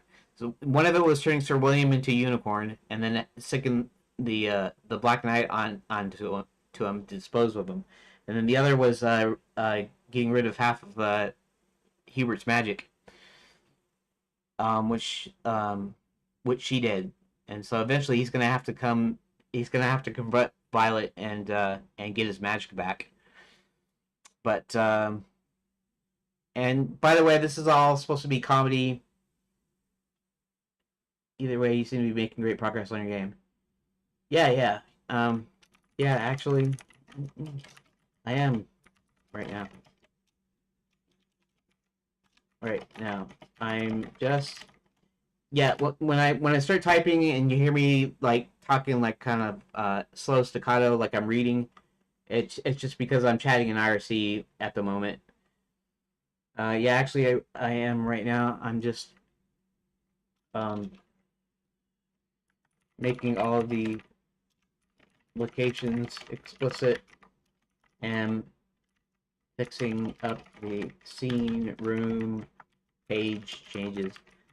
I, te- I tend to use pages, rooms, and scenes interchangeably right now. Pages because I'm doing a choose your own adventure style in this first phase.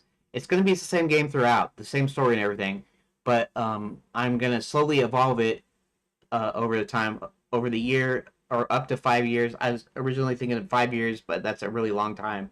I was going to try to get it done this year, and maybe it'll be somewhere in the middle, right? Maybe it'll be 2.5 years. Maybe I'll look out and do that. So and I forget why I was saying that. Um, yeah, yeah, okay, but yeah, the reason that I'm calling it pages slash rooms slash scenes. Well, in my little framework, I call them rooms. Even if it's outdoor, it's a room. And then um, calling it pages because it's like a choose your own adventure book. So these are essentially like pages in a book, right? At this moment. And then scenes. Really, what it means is they're changes in scenes, actual scenes. So maybe I'll call them scene. Well, I can't really call them scene in Redot because Redot and Godot have something they call scenes already, and so I think it's almost like a keyword there. So I can't actually really use scene. So I'm gonna use room, which is fine. It's kind of the same thing basically. It doesn't matter if it's outdoors or indoors or whatever. Okay, so um, Fairy God College, an old friend tells Hubert Violet is back and is trying to force students to become evil witches. In the Gnome Kingdom, Roland notices all kinds of people and creatures working in the mines. Now, the significance of this is that there's all kinds of people, including tourists that have been abducted and even citizens of the realm, uh, are working these mines. And typically, gnomes don't really have mines. This is actually, okay, Max is the bad guy. He's the villain. He wants to, okay, so the whole kingdom runs on this magical mineral nicknamed Quicksilver. And basically, it's this metal slash mineral that has magic in it, um, that runs things. So we have flying trains, we've got magic mirrors, we got a lot of the conveniences, but instead of running on electricity and mechanics, it's running off of magic or whatever. So Max is trying to control all the realms connected to Enchanted Lands. So if somebody can go open a portal, they can go in through. He figures he's going to open all the portals to every realm that they know of, and he's going to march armies through and like conquer all the realms. So he's building this huge machine. So he needs a ton of this Quicksilver, and so he made a deal with Barty, King of the Gnomes, to uh, that he'd let him loot the realms as long as he lets him into the Gnome Kingdom to mine this Quicksilver. So he has his mines in there. So at this point, Roland is a half dwarf, half giant character, and he's been searching for his dad this whole time. His mom died, and before she died, she told him that his dad is actually a giant, and Roland was basically kicked out of the dwarf mines because he's literally too big. He's like 6-7 foot. He's about the size of a really tall man. But because he's half dwarf, he's not as big as a giant, and he's definitely bigger than a dwarf. And so they eventually kick him out, but he has to come back. And anyways, and he's searching for his dad. So he finally manages to make his way into the Gnome Kingdom and notices his dad. He notices all these people are working the mines, and then he spots a giant chained to one of the machines that he can't identify. I call it a smelter, but I don't even myself know what a smelter is, so I have to actually look up like mining machines and what you know.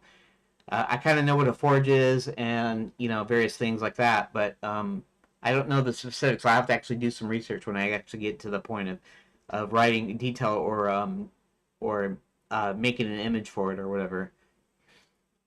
So he spots a giant change on one of the machines that he can't identify and starts walking towards him. Roland asks the giant if he's his dad, and the giant confirms it.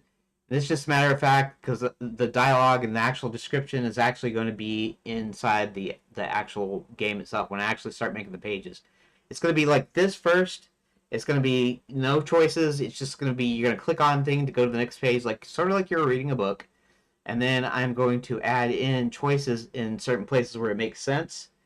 So you can choose which way to go. I'll be doing some charts, things like this, and then after I got all the decisions and all the pages like existing, all essentially the data, then I'm going to go back through and with each page I'm going to do like a full description. If there's dialogue, if there's whatever is in the scene, you'll actually have what the pages actually say, rather than this kind of terse event list here. Okay. He tells Roland to find Hubert Halfway, the wizard, to tell Hubert that Max seems to need a lot of Quicksilver, like a lot, and that's why he's mining. That's why he's abducting citizens and tourists. Okay, so 28 is John and Hubert rendezvous at Scarborough for a chicken at the Renaissance Fair.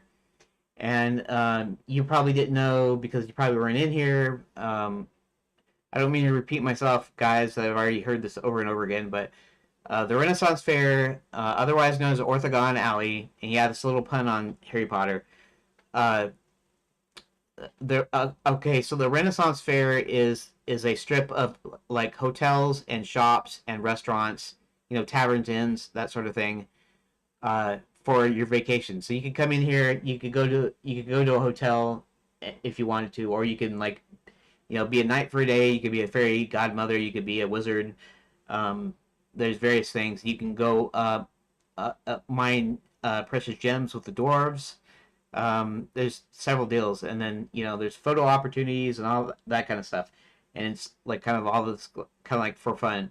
And so I thought it'd be funny to call it the Renaissance Fair because it's a medieval style kingdom, even though it's not in medieval times necessarily, but it's a medieval style kingdom. So it's like a Renaissance fair at a Renaissance fair. That's sort of the joke. I don't know if anybody will pick it up when they read it or when they see it, but the idea is like somebody's gonna go, wait a second, they're at the Renaissance fair at a Renaissance fair. It's not actually literally like the Renaissance fair like you would go here on Earth where you'd actually go and people would be acting like they were in medieval times and stuff. But that's what I decided to name it as, kind of a joke. And so, anyways, this is the strip where the hotels and the restaurants and stuff are at. And the only restaurant that's open right now is Scarborough Fair Chicken. Um, let's see. John and Hubert Rupert rendezvous at Scarborough Fair Chicken at the Renaissance Fair. Since the princess was kidnapped for a reason, they decide to find her and rescue her if possible. Hubert contacts his old friend, the Count, and tells him to turn into a bat. See if he can find the princess. The Count is another interesting character. The Count is a vampire. Not quite a vampire like in what we write in books and stories and whatever, but kind of similar. He does turn into a bat. He's actually the friend of Hubert. He's actually a good guy. He doesn't suck blood. In fact, he has been horribly maligned in the press um, by saying all kinds of nasty things like he drinks blood and stuff. When they don't actually do that, they actually drink a special wine from a berry called the bloodberry, and it looks like blood, and so people started saying that they were drinking blood when they actually weren't. So they're not vampires in my game aren't really they're not really creatures, gothic creatures of the night kind of thing or whatever. There is some sort of that sort of going in there. In fact, he runs a hotel called the Bats and the Belfry, which is supposed to be kind of scary, but it turns out not to be that scary. And actually, all the heroes actually kind of convene there, kind of use it as a meeting place. Okay, so okay, so presumably he contacts his friend the Count. I'm gonna say through a magic mirror, but right now I just need the basic events instead. Uh, let's see, huh? This one, do. Hold on a second. Yeah. Okay. Anyways, let's get back. Let's get back to the deal here. Shoot, it's almost 3 o'clock. I might should have taken my break here. I'm gonna do like a couple more pages here, and then I'm going to take my break. Inside Wizard U, the unicorn notices the page about transmogrification using his horn. Inside the library at Wizard U, the unicorn decides to. The unicorn notices the page about transmogrification using his horn to turn the pages. He reads that anyone can be turned into anything, even a unicorn. I want to give hints to the player or to the reader that this is actually Sir William, even though we haven't really introduced Sir William just yet. Other than there's a scene where two knights are in front of a statue and they're discussing Sir William's disappearance because he disappeared and they don't know where he's at. Little do they know that he was right there and he was turned into a unicorn. So turned into anything, even a unicorn. After closing the book, the unicorn notices the picture appears to be the same wizard who had his painting defaced. The dust jacket reads Hubert Halfway resides with his spellbooks at a house near the edge of Lapswood. So you'll have to find out where Lapswood is. I'm not sure what I'm going to do for that. If it's going to be a map on the wall or how to get that hint out. But I'll figure something out. 30. After reading that, the unicorn heads out, only be chased by the Black Knight. Um,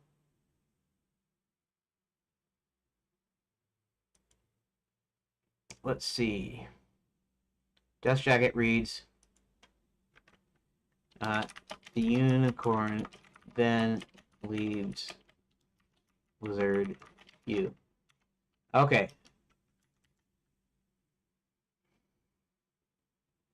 I'm gonna put, where are the cutscenes in here? Cutscene in square brackets. Okay. Do that.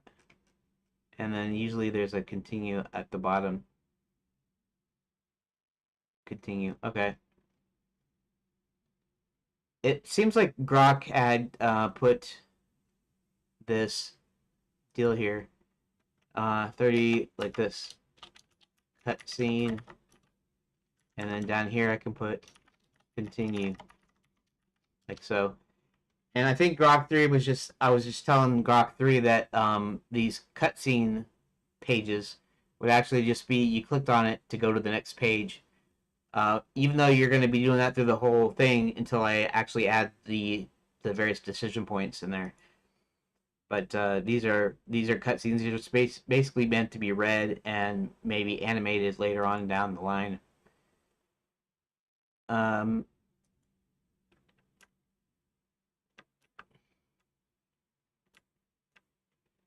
okay. As the unicorn trots out, he spots the Black Knight and starts running.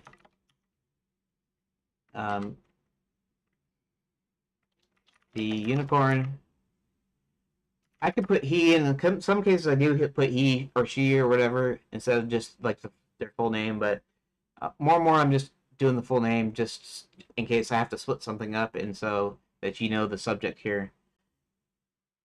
And it starts running.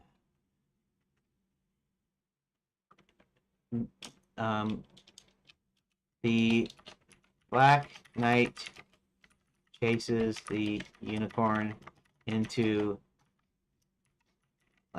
Lapswood, into a forest without leaves, or into a bear forest. I think I said into a bear forest at one point. The bear forest. Into a forest without leaves on the trees.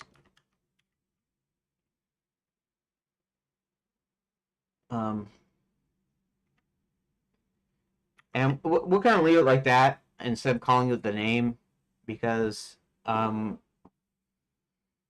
later on, let's see, he goes to Lapswood. Maybe, well, I don't actually need to do that. Okay, leaves on the trees. I should have. I should have did this separately so I know what I was going back to. Let's go to this. Let's go to 30, I guess. I guess it's 30. So I can read what I had wrote before. After it's out, let me chase him in Lapswood. After a few hours. Okay, chases him in Lap. Okay, that's fine. After a few hours, the unicorn starts losing his memory until he no longer cares to go on. Next scene. The princess tied up to a wine cask in the cellar.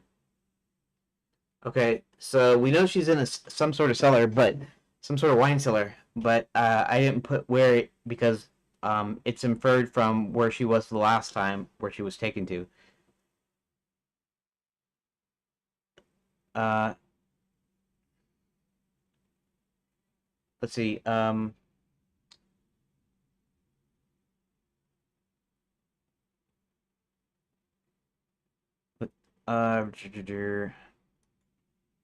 me a second. 31.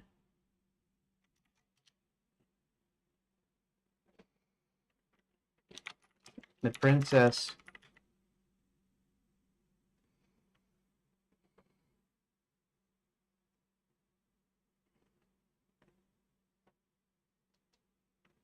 let's see. In the wine cellar of the Grand Enchanted Landian, the princess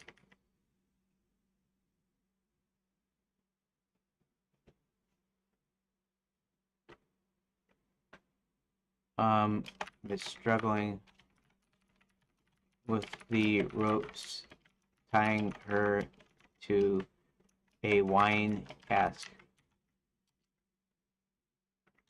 With the help of some mice,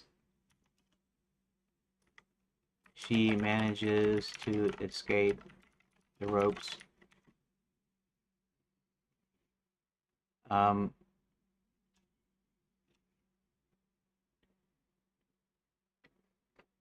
To get free of the ropes binding her. The princess then tries to escape by getting into the dumbwaiter, only to be sent upstairs. Okay, that looks good.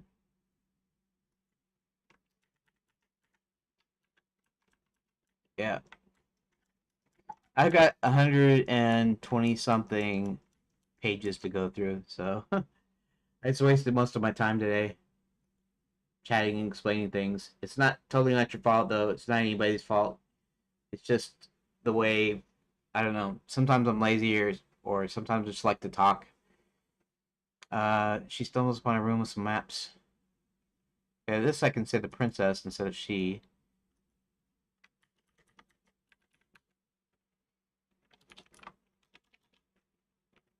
Uh,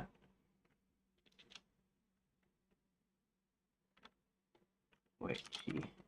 I'll leave that in there just a quick sec.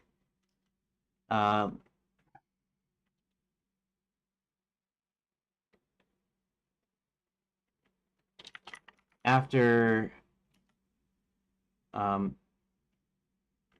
getting out of the dumbwaiter, she explores, searches for a way. The princess searches for a way out, and by checking out various doors. There we go. She stumbles upon a room with some maps and the other documents she grabs, but is recaptured. Okay, that's good, actually. So, it's okay if I say out of the dumbwaiter because that's a location presumably still in the wine cellar and also in the hotel. The Count comes back and tells John and Hubert what he found. Okay, cutscene. Max pulls Scarlet Red Clover out of hiding and asks her to go to conscript the werewolves into his service. Okay, so this is where we had some trouble before, which is I'm not very clear as to where either of those are.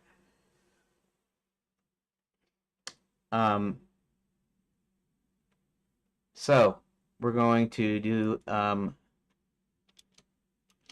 they even drop the continue part afterwards.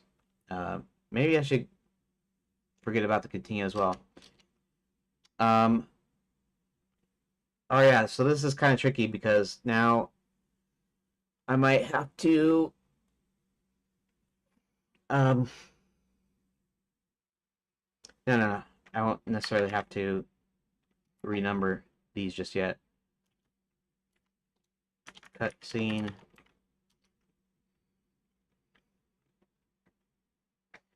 Max discovers. Actually, he probably already knows where Red is hiding. Pulls Scarlet Red Clover out of hiding within. Wait. within the boundaries of the Gnome Kingdom, Max finds Scarlet Red Clover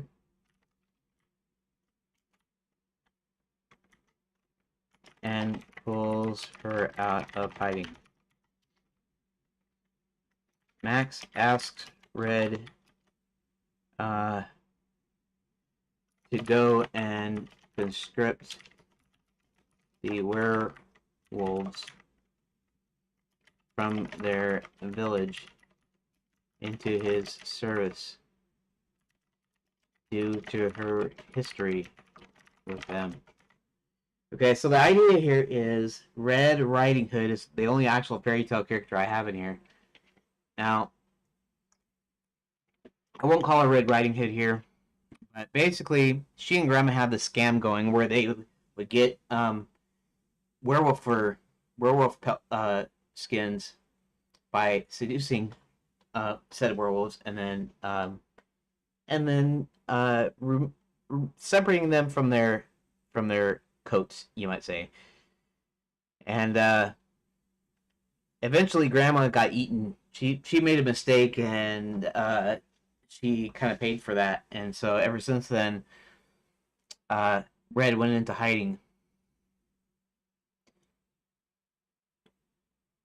Then I said Red tells the werewolves led by Rottweiler. Rottweiler is just something I came up with because it sounds kind of German, and I'm not doing anything bad with Germans. It's just that Kurt's name kind of sounds German-ish. It's just a made-up name. I'm calling Kurt Wolf, W-U-L-F. I might put a second F in there to make it look more like a name. Kurt Wolf, but he's a werewolf. Originally, his character was going to be a cowardly werewolf, and he was going to be kind of a good guy, and I decided that I have too many good guys, and so I needed to shift the balance here a little bit. Okay. Max finds Scarlet Red Colored pulls her out of hiding. Max asks Red to go conscript the werewolves from their village. Red goes to the werewolf village led by Rottweiler to the werewolf. Goes to the werewolf village. That makes that explicit. It tells werewolves led by Rottweiler that they might be rid of their curse if they join Max's army. Kurt, Rottweiler's second in command, goes to meet with Violet after remembering her. Okay, so he doesn't like this idea of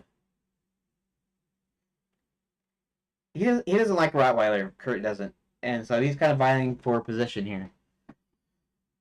He doesn't mind working, being in Max's army, but he wants to get rid of Rottweiler. So I need to change this slightly. 36. That scene. Okay. Shoot, it's almost 3 o'clock. Oh, 3 o'clock is not too bad, I guess.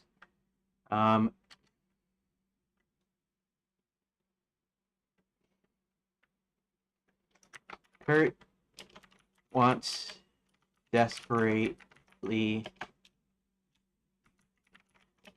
to be the leader of the wolf pack.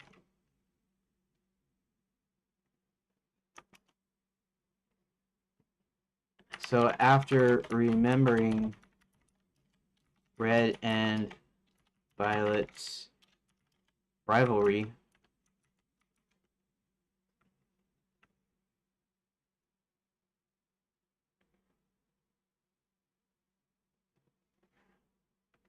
okay, I gotta change this a little bit differently here. I want to keep this on one line. I don't want to do doing double lines. I put a space in between the pages, but I want each of these to be on different lines here.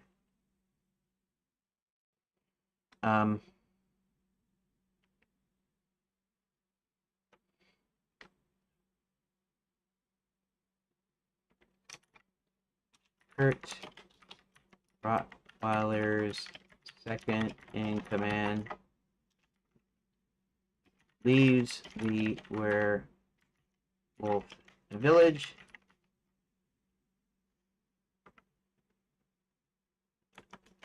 to meet with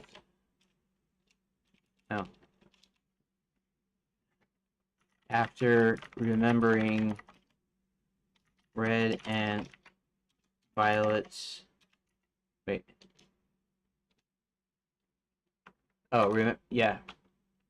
remembering Red and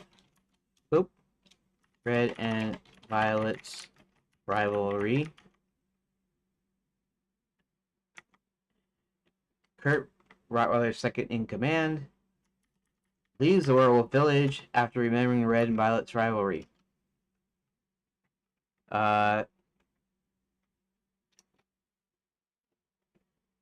This might necessitate. Okay, this is a change in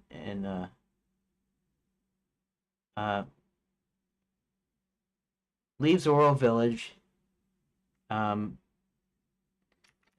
then travels to Fairy God College. I don't know how he knows that she's at Fairy God College, but we're going to assume that most everybody knows where Violet is. Kurt then travels to Fairy God College to meet with Violet.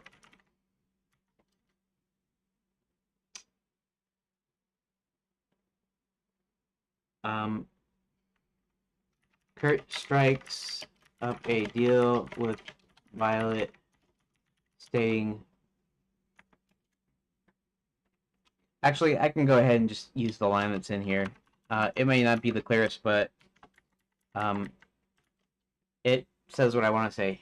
Violet agrees to help Kurt become the leader of the pack if Kurt eliminates Red. And all I did here was just actually add the location. Leaves the werewolf village, goes to Fairy God College, because that's apparently where Violet is now. That's her home base right now. Okay. Now this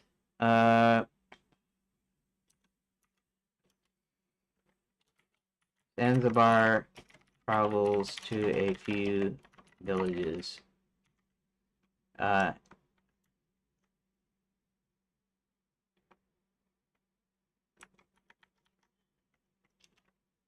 And few villages and collects some tax money. I'm just gonna go ahead and say then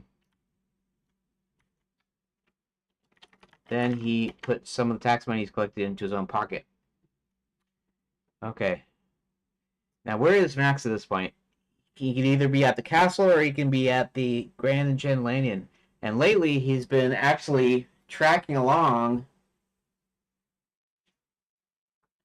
I'm getting some sort of weird announcements in here. Give me a sec.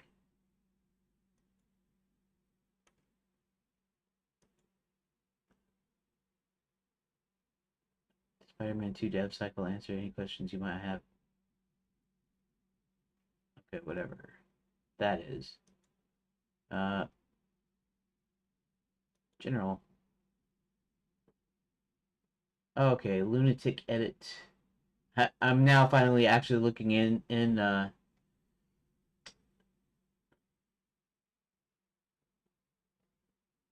develop the menu options. Okay. Wow. There's like 50 something messages between you, lunatic edit, and I guess Greggy is in there.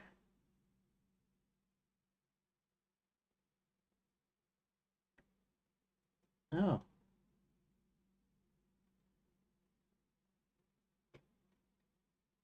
Good news. Okay, this one. Okay.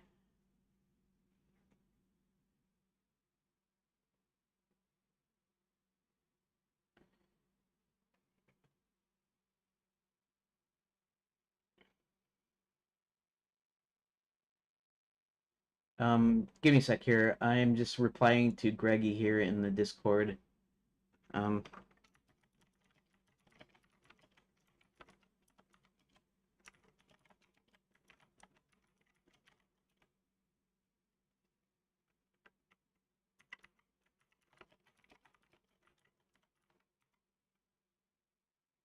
Congrats on kicking out cancer.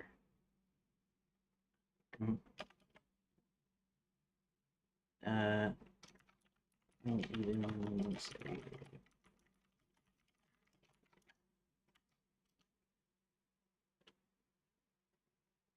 Okay. Anyways, okay, so oh, it's just 3 now. I guess I should go on my break right now. Well, Zanzibar travels a few villages and collects some tax money. Then he put some of the tax money. Then he put some of the, we'll just say of the money.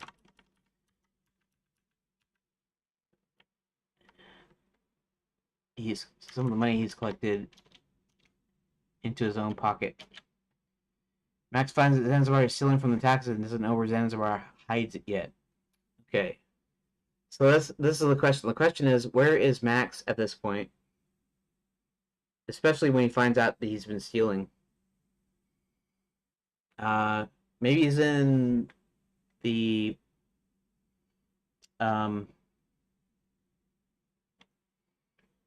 travels a few villages, collects some tax money, puts some. How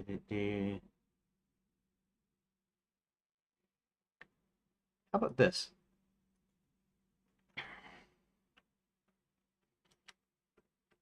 Max is overseeing some of the building of the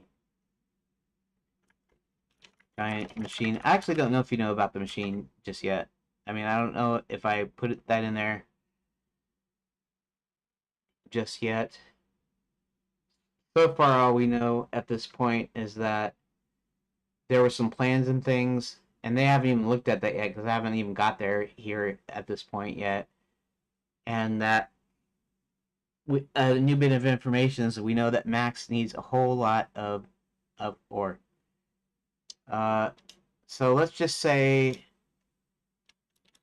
Max is in the mines overseeing the quicksilver extraction when a messenger comes up and tells him about and speaks quietly to him. Max finds out Zanzibar is stealing from the taxes, but doesn't know where Zanzibar hides it yet. Okay, I just wanted to be sure that it is Max is in the mines overseeing the quicksilver extraction. This will be the Gnome Kingdom here, but I don't have to be that specific. I can just leave it like this. Let's see. Heber and John go to the Grand Enchanted Landing Hotel and arrive at the side door with some guards in front. Did I even have... Oh, the Count comes back and tells what he found. Oh, wait a second. Oh,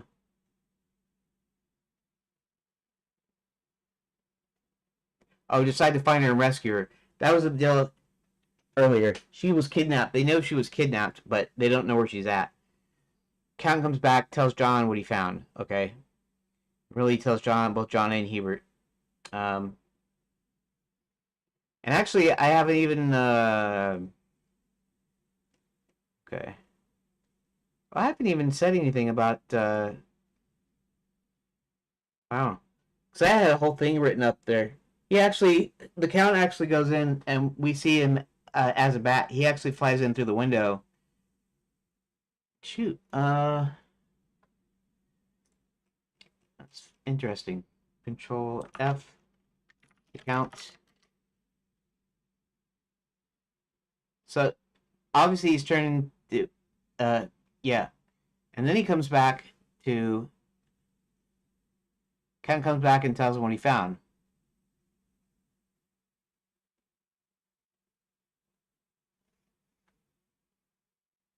Rolling as the count. So I don't even have the whole thing about what he's found and everything. I don't even have that in there. I have to give some more details somewhere.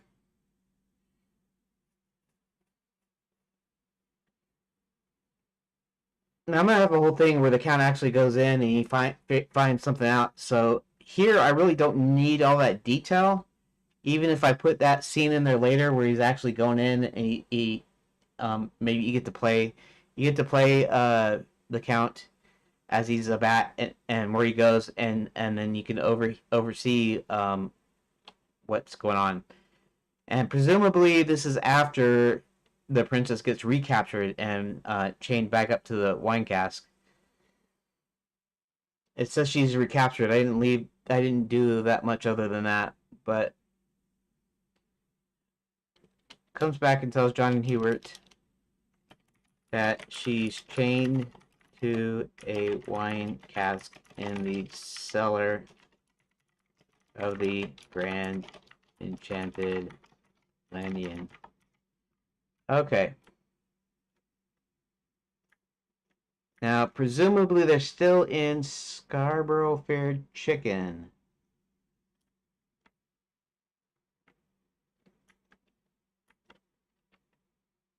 Comes back to SFC.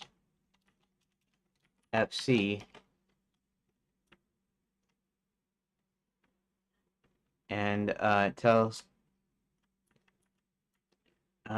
what he's found. We'll do it like that. The princess is chained to a wine cask in the cellar of the Grand Enchanted Landian.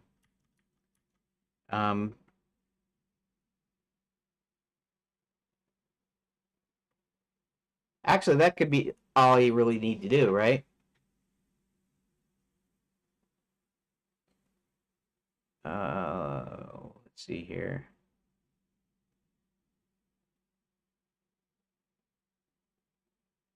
Okay. Okay, I can just leave it like that. That's actually good. That's actually good. There. Okay, so this is what I'm going to do. I am going to go take my break right now. I should have taken it earlier, but I need a break for one thing. And I need to stretch my legs and stuff and stop talking for a few minutes. So I'll see you on the other side of the break. If I do, if I don't, thanks for listening. Thanks for watching, whatever. And I'll either see you tomorrow or I'll see you on the other side of the break. So I'm going to turn off the microphone for about 30 minutes or so. Okay, talk to you in about 30 minutes.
Okay. Hello, everybody, and I'm back. If there's anybody still here.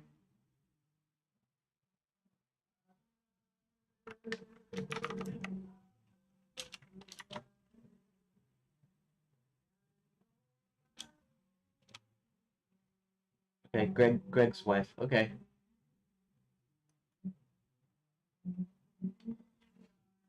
Oh, Lord. Make sure her cancer doesn't come back. Okay. I'm praying over the stream. That's okay, though. I guess it's okay. Nobody's probably listening or watching anyways. That's all right, though. But, okay, so I'm back, and I'm going to continue to go on through these here, and we'll see how far I get. I guess I thought I was done, I thought I was up to 50, and I wasn't apparently, and so let's just, okay.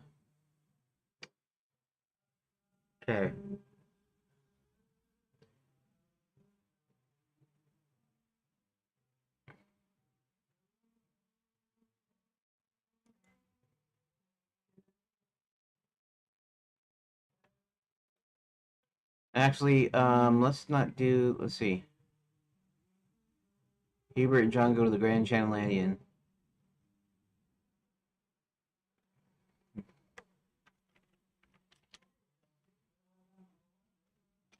Hubert and John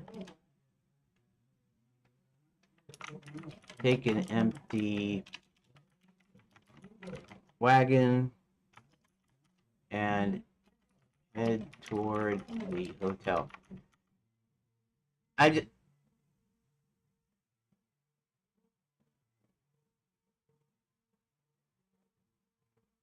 huh.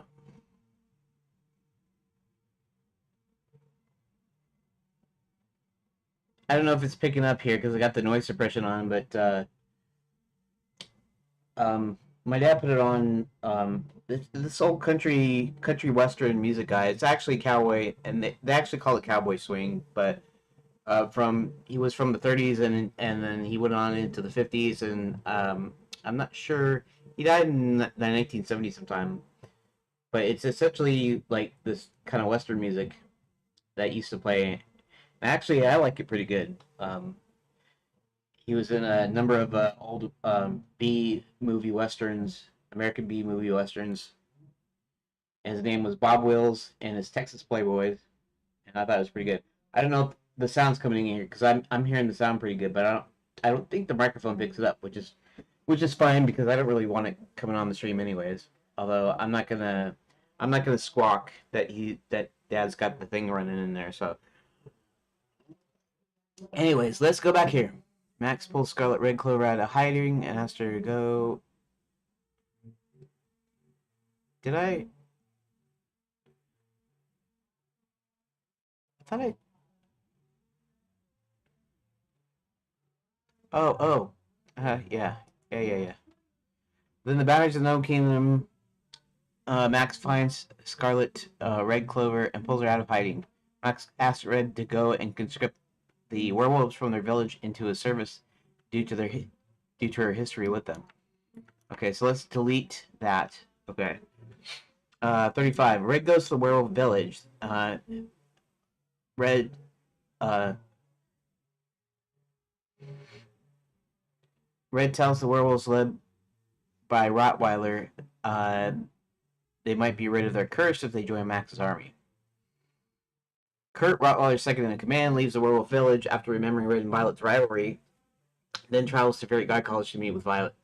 Violet agrees to help Kurt become the leader of the pack if Kurt eliminates Red. Pardon me? Okay, so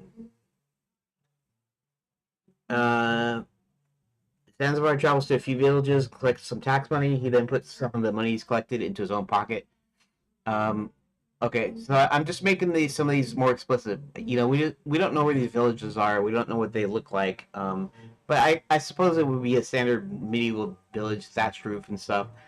It's possible that I don't know if they'll have like the modern conveniences because that's the touristy area and this is like the regular area, so it's going to be a little bit more medieval in in function. Like it's only the rich people that have like the magic mirrors and stuff, right? I mean, that's the thought, anyways. But is this in my coffee?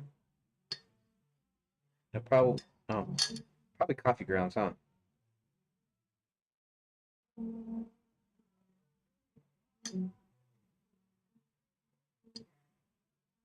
Well, I hope those are coffee grounds in my coffee.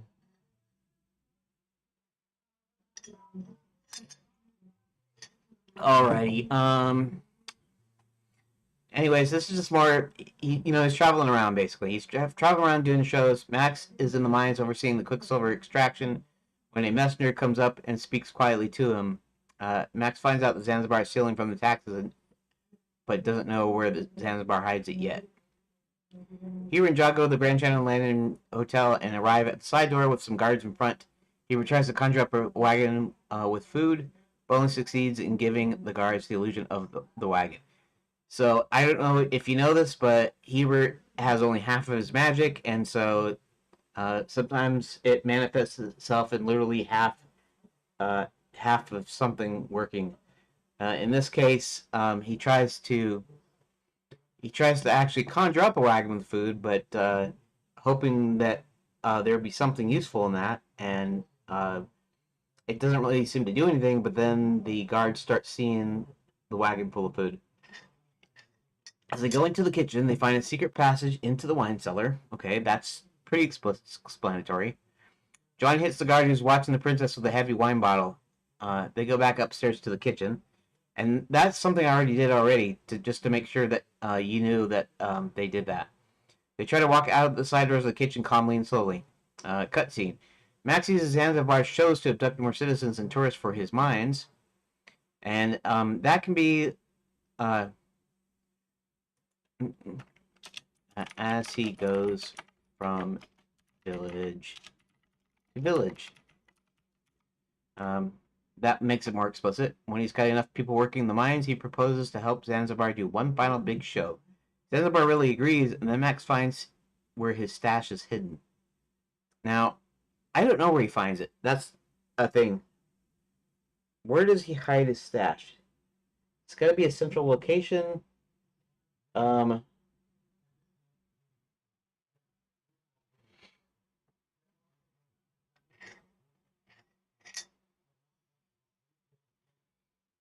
Now,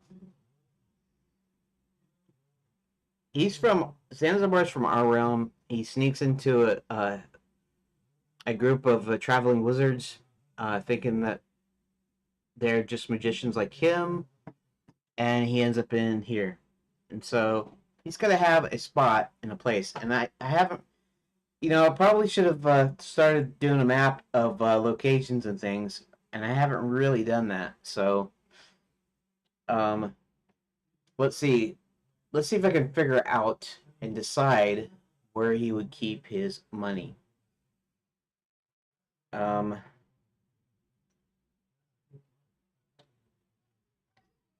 Maybe he's able to make it back to the city. Let's see.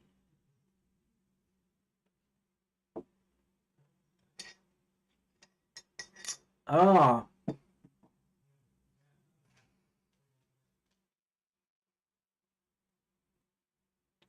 Um, let's presume for a moment. Hey, let's presume for a moment that his stash was actually on his person. I could say it later. I can decide it later. But let's say that he has a room in the Grand Enchanted Landian.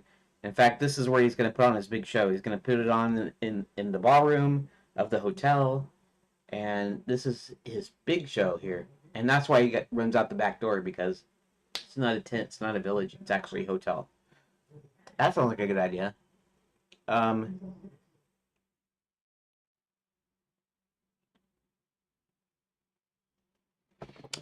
do one final big show.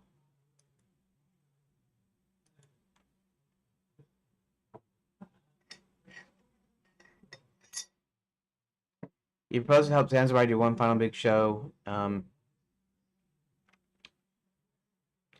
Oh, let's do it this ways. Yeah. I'll go ahead and copy this, even though this is not the original version, but all I did was add, I didn't delete anything, so that's kind of okay. Max uses Zanzibar shows, okay, let's go after this. Let's say, um,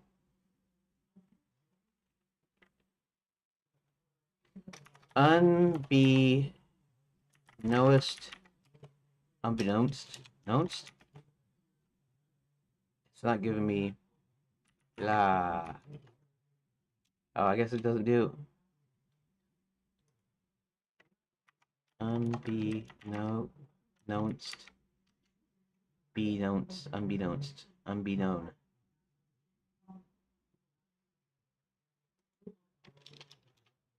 Unbeknown.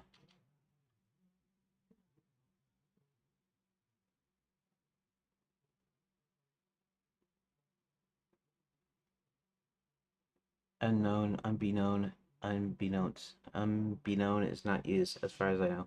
Unbeknownst is only used in the fixed phrase, unbeknownst to him, her, them. For instance, they headed home, but unbeknownst to them, their house had been robbed. This means they didn't know their house had been robbed. Personally, I feel that unbeknownst to uh, is not archaic, and I've used it. I've heard it used in speech. It's probably more common in writing. Try an example from my article. I'm just gonna go ahead and say unbeknownst, uh, to Zanzibar.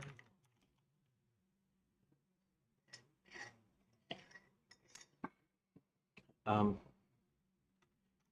Max had his guards searching everywhere for Zanzibar's money. Um,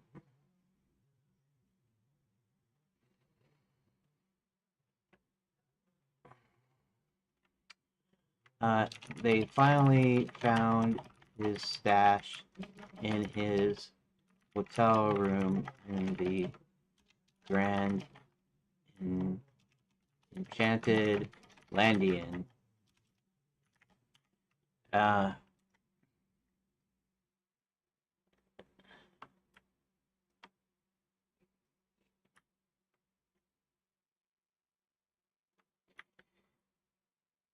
um,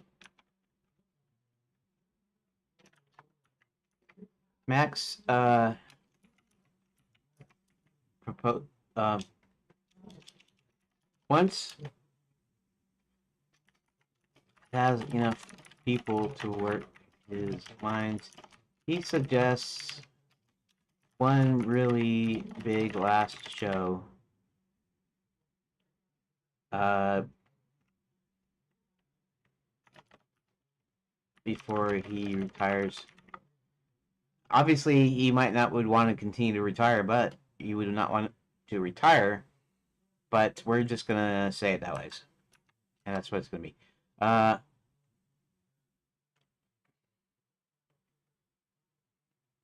um, since Zanzibar feels like he's made enough, he agrees to Max's proposal.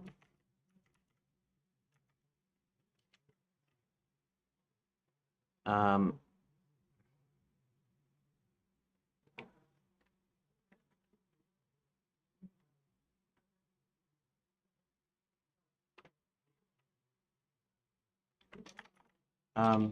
okay. I have to do something here. Max proposes one final big show in the hotel, since he has enough money saved up to live like a king. Okay.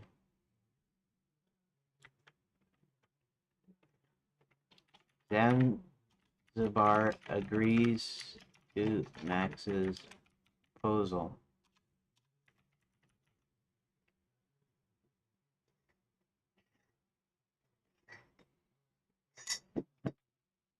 Um, Black Knight. That he's been stealing was the last show. Steals money from the audience. All his money. The crowd looks. Oh, I mean, I sort of did this, but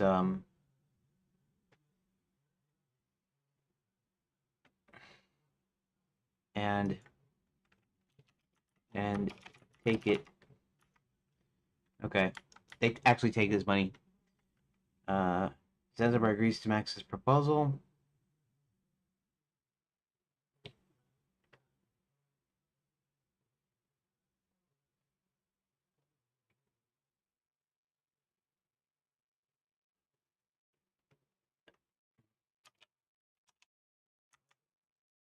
Zanzibar agrees to Max's proposal,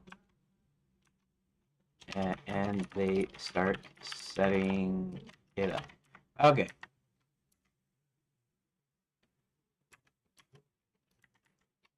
Um, there we go. And then let's just go ahead and take this 43 out. It's a little bit more wordy, but I think it will be okay.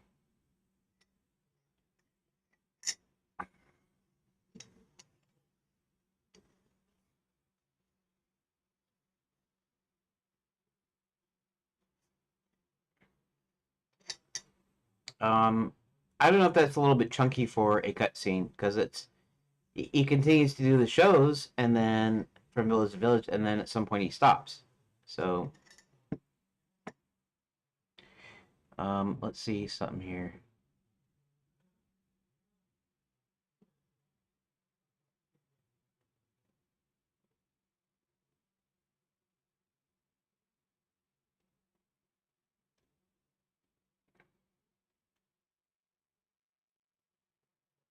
Uh,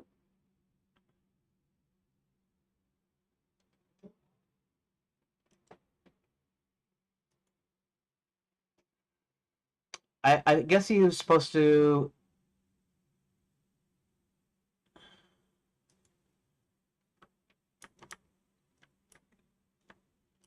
When he gets got enough people working the mines.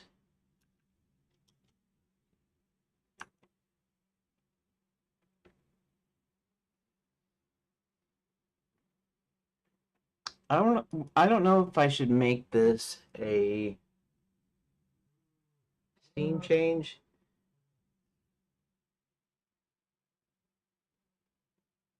Uh,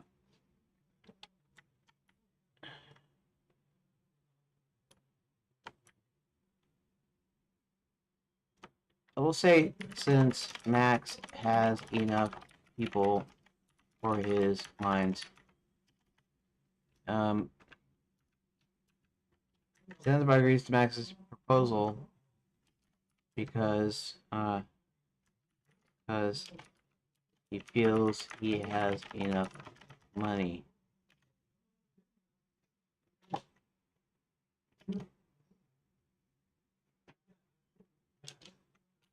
to live like a king. And they start setting it up. Why don't we just take that part out? Because they might be setting it up. Oh, I forgot. I keep forgetting. This isn't like a text file. I mean, I could update the gist, but then I have to go back, hit edit again. I don't know. I don't know if I should do that. I don't know if I should like update it every time. Um, I don't know if I should update it every time or just wait until I'm completely done for the day. I'm about to be done, anyways. Zanzibar agrees Max because he feels he has enough money to live like a king. Okay. The Black Knight rides up on his black charger just as Herbert and company are walking out of the kitchen doors. Uh, we're going to assume that that's explicit enough since they've been at the kitchen of the hotel for a while. The guy that was guarding the princess in the cellar stumbles out and yells she's escaped. They start running to the wagon and take off as Black Knight begins to chase them. They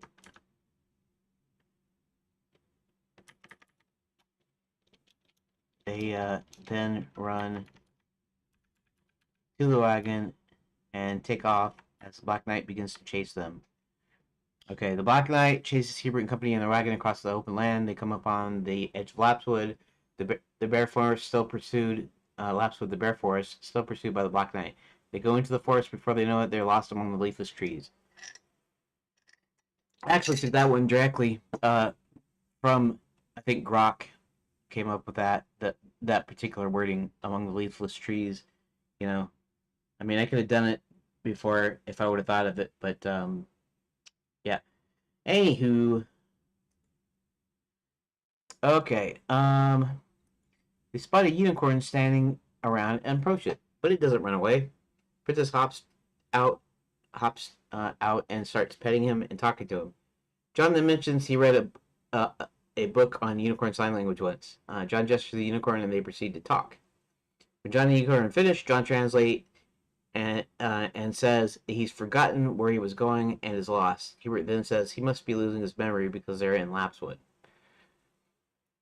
Okay. Max tells Zanzibar that he knows he's been stealing and this is his last show. Okay.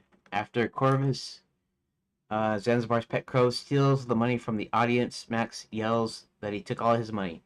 The crowd looks angrily towards Zanzibar and starts chasing him. In reality, they're going to be looking at their purses too, and they're going to be gone. Their money bags are gone. So that's when they get mad.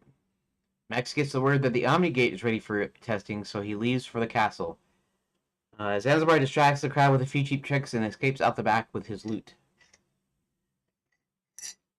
Okay. Presumably, okay, I guess I need to be explicit about that, though. They go into the forest.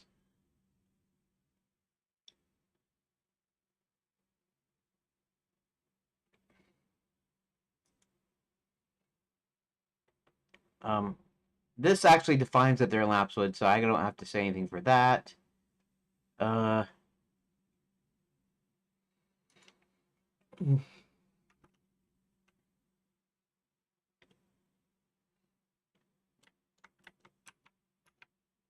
This is his last show.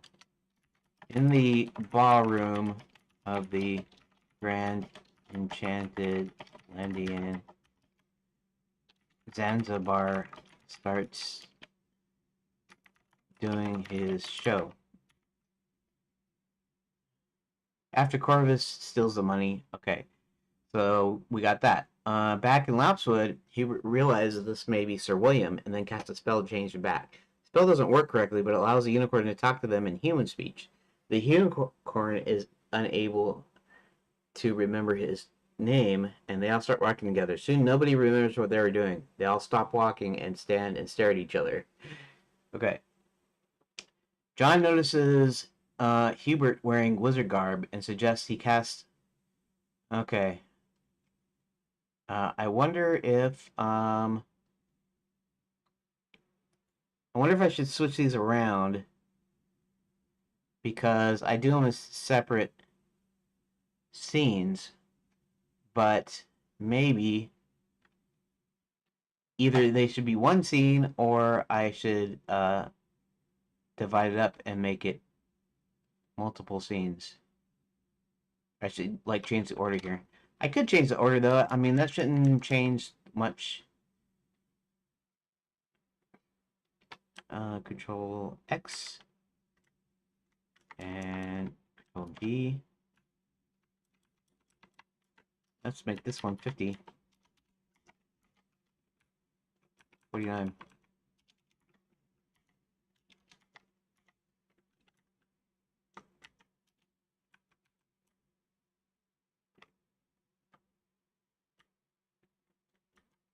Standing in the middle of Lapswood, John notices Hubert wearing wizard garb.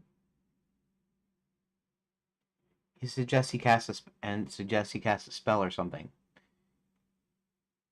Hubert reaches into a bag, pulls out some hats, and puts them on and wiggles his fingers. When he does this, they're instantly teleported elsewhere.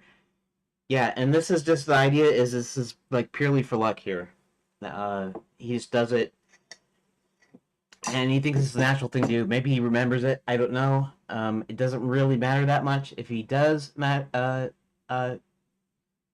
doesn't really matter if he remembers it or not. It's just the fact that he does it. Um, Roland walks in the only restaurant open restaurant in town, Scarborough Fried Chicken.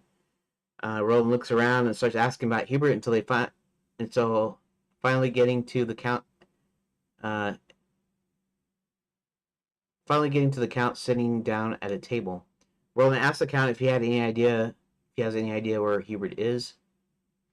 The count says he'll try to go find him and turns into a bat as Roland sits down. Okay. Staying in the middle of Lapswood, John notices Hubert wearing wizard garb and suggests he cast a spell. When they do, they're instantly teleported elsewhere. Okay, cutscene. Um.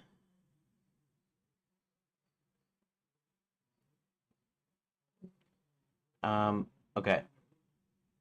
I might do some combination. I might go and have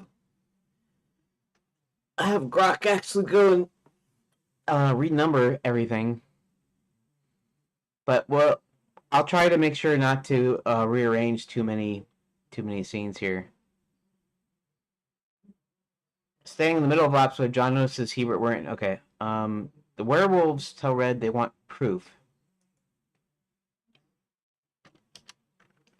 In the werewolf village,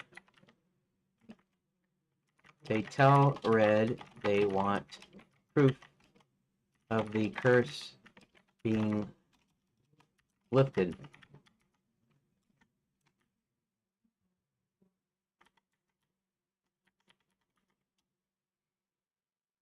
She leaves. And gets Max. And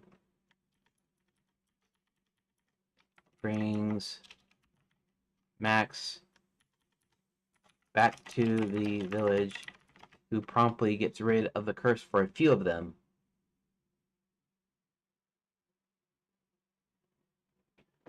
Okay.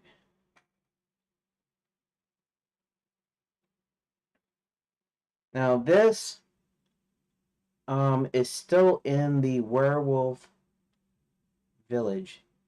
So it actually looks like I'm gonna have to do that anyways, huh?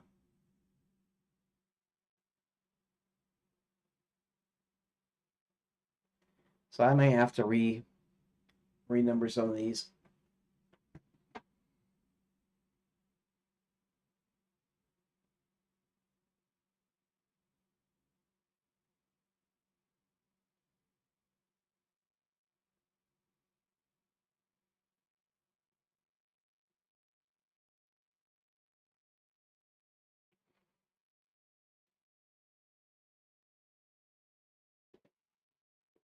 Travel with that event to the hotel. I'm gonna do this a little bit different though. Instantly teleported elsewhere. Okay, so let's do something here. We are going to take this here. I don't know if I should be doing it this way.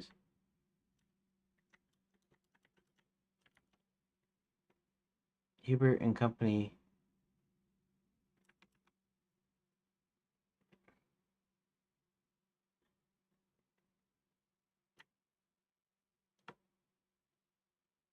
Hubert and Company wake up on the road and confirm it's definitely Lapswood because of splitting headaches.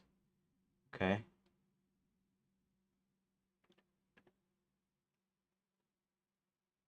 $51, $52, $51. Okay, so we're gonna take this out here. This. That means this is 52. And then we are going to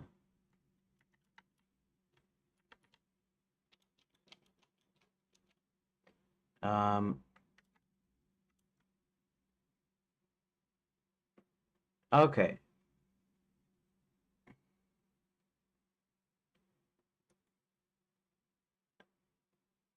Okay, starting in the middle, Ross would cast a spell. Okay. When he does, they're instantly transported elsewhere. Hero and company uh, wake up on the road and confirm it's definitely Lapswood because of the splitting headaches. Okay. In the werewolf village, they tell Red they want proof of the curse being lifted. She leaves and brings Max back to the village, who promptly gets rid of the curse for a few of them. The werewolves, led by Rottweiler, throw Red into a hut in disgust, and then Kurt comes back to the village. The werewolves debate joining Max's army, eventually agree, and then bring Red back out. Okay. Red goes back to tell the news to Max. Okay. Goes back to Max's mines and tells him the news. Wait.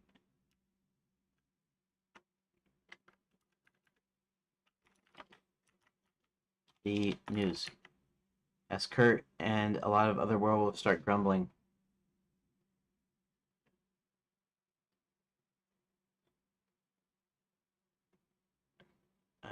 Okay. They start grumbling. Okay. Hero recognizes the road and they travel without event to the Bats in the Belfry Road Hotel. At the Bats in the Belfry, Hero dings the bell loudly a few times. The Count, as the bat flies in and rematerializes in front of them. I guess that's okay. So, thus far, I haven't had the heroes in a cutscene. So I'm not sure how that's going to apply, but I'm going to leave it like that.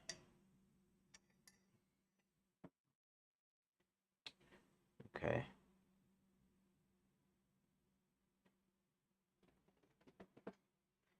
I'll renumber it from 52 after I check a few more of these off here. Hubert recognizes the road, and they travel without event to the Baptism. Okay. After the Count. Oh, where does he tell him to go get Roland? All right, let's see if I can find it here.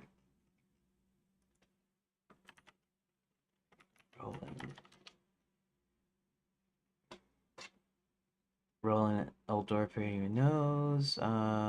Roland goes into Dwarf Mines. Gnome Kingdom. Blizzard. Johnny Hubert Ron. Okay, and I need to see if Rocks turns into a bat. Let's see. After the Count goes and gets Roland does. Hubert sends Roland and John into the mines. Okay.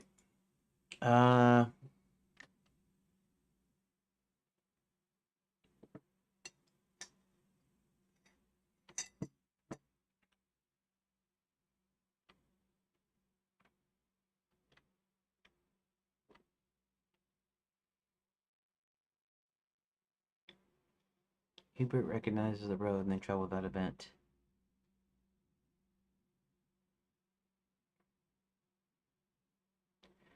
Maybe, let's see here.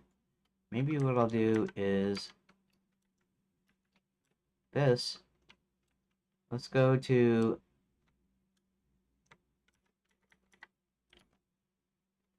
travel with that event to the Bats and Belfry Hotel. Okay. Ray goes back to the mines and tells him the news as Kurt and a lot of the other werewolves start grumbling.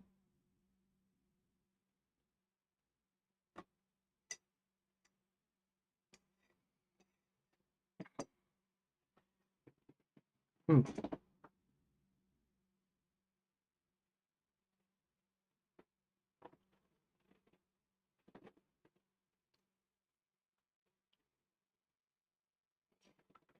And actually, let's just go ahead and remove 52 also. So we're doing a combination of some of these. Red goes back to Max's mines and tells him the news, as Kurt and a lot of the other werewolves start.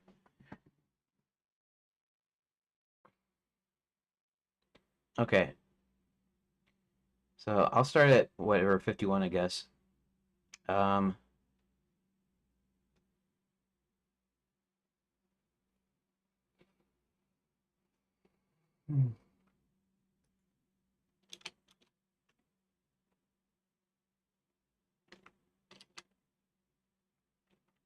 the Count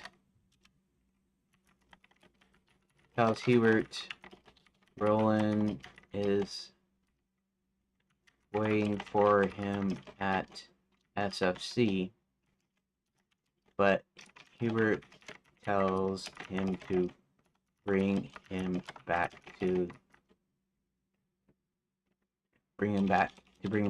here.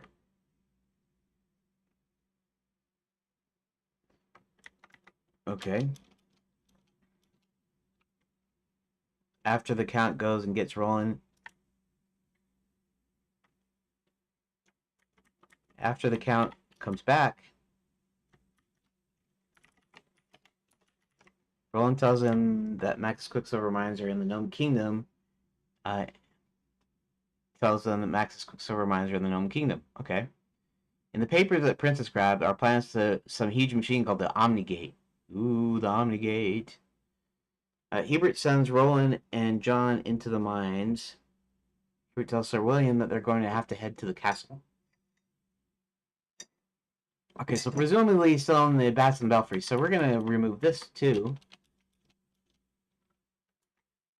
And then when Sir William sprouts some wings, Sir William tells Hubert to hop on and that they'll fly to the castle. Okay. Now.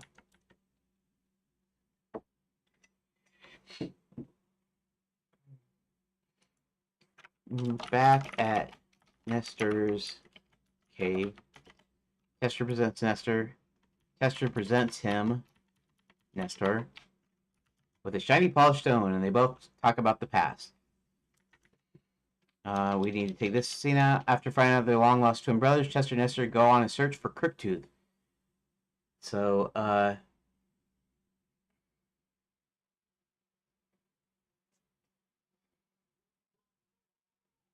Chester and Nestor go on a search for Crooktooth.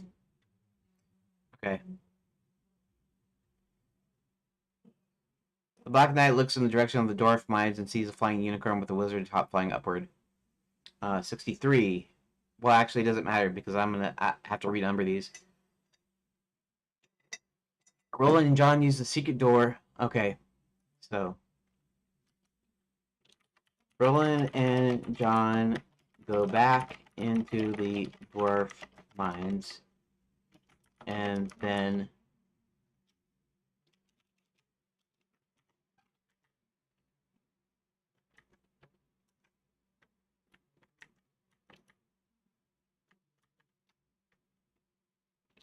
they use the secret door to gain entrance into the Gnome Kingdom. Very easy. And why is this a separate cutscene? It shouldn't be. I think that's what I was trying to fix before too. I was actually trying to fix the scene splits, so I guess I'm doing it all manually, and probably won't even need to. Shoot, it's 4:30. Dang it. Let's see if I can get a few more of these done before actually quitting for today. Yeah, it looks like I'm not going to be done with this stupid list until Friday. Hopefully at the end of Friday. Whoops. Poking myself in the nose with this spoon. Reason I have my spoon in my cup is because, now, this might sound a little gross, but I like to have butter in my coffee.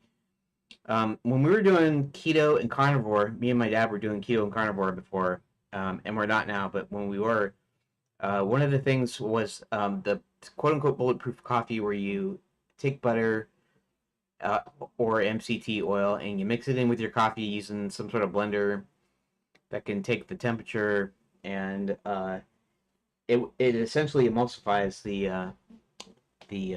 the butter and the coffee. You know, water and oil don't mix, and so you have to emulsify them. That means you have to put them in the blender and have them, like, you know, thoroughly blended to where they kind of merge with these bubbles or whatever. Anyways, dragging out the stupid little blender or a big blender and doing that all the time was tedious. In fact, one of our small blenders actually broke. Wasn't holding liquid anymore. Maybe because I was using hot liquid in it. So I started just putting butter in my coffee, and I found out I liked it. I like coffee with butter in it. I would put, you know, cream and sugar, or sweetener, and I actually like it that ways. And now I almost can't drink coffee without having butter in it. Just really weird. But I always have to keep the spoon in there because you have to keep it stirred up, or else once it cools, it develops that film on the top, which is kind of gross. And so I have to remix it so it remelts and melts in there. So I have to constantly stir it. So I always have my little spoon in there. Anyways, I don't know if you ever wanted to know that. It's probably too much information, but that's okay. That's the way it goes. Okay, Roland and John go back into the Dwarf mines. They use the secret door to gain entrance into the Gnome Kingdom. Max has text activate the machine for the first time, first at half power. Okay, so Max arrives at the administration castle aboard a transport train. So they're actually transporting materials for this giant machine to the castle. I don't even know if I put that in here anywhere. I'll have to at some point do that so that I don't have any holes. I'll have to look over it. Maybe have somebody else look over it. Maybe the AI look over it and say, you know, you need to put this in here because we don't know where all this other stuff is coming from. Okay, Max arrives at the administration castle aboard a transport train. Max has his text activate the machine for the first time. First at half power, then has them open a few gates, and a few more. Thousands of gates are open simultaneously and then shut off. Hubert tracks down Violet and confronts her while Sir William decides to go back to the Count's hotel.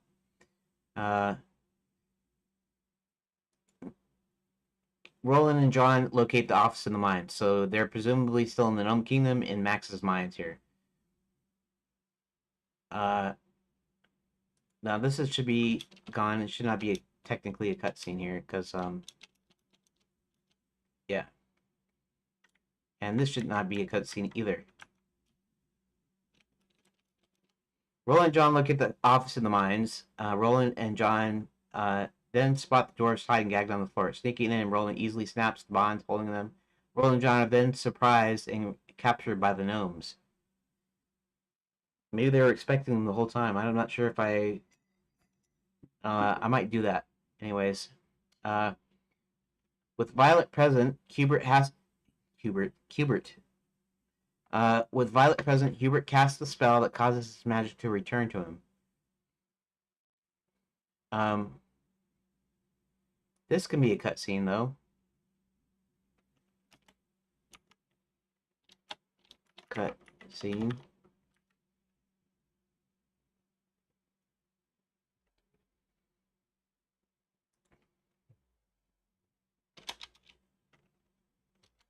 Violet yells to alert the guards, and Hubert starts running. The guards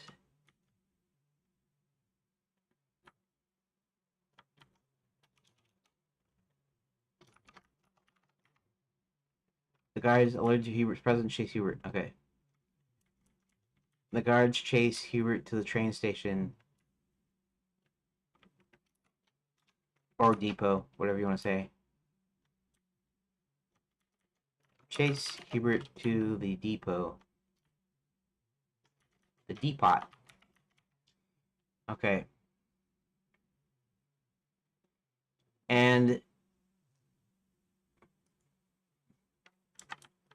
this is a cutscene here. Okay. This is the battle. I wonder if that should be on a single page. because it should be. It's no longer just a cutscene, and actually it's not a cutscene anyways. You're gonna see him flying, and we're gonna see this black dragon swooping out of the sky towards Sir William. Oh, and he hits him, right?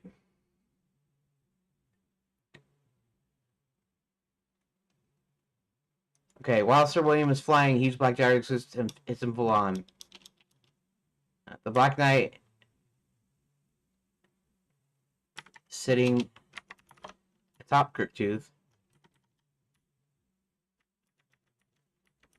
prepares for another collision.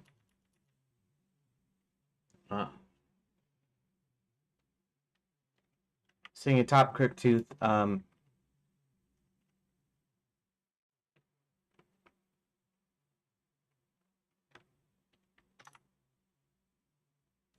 see, the Black Knight sitting atop Crooktooth.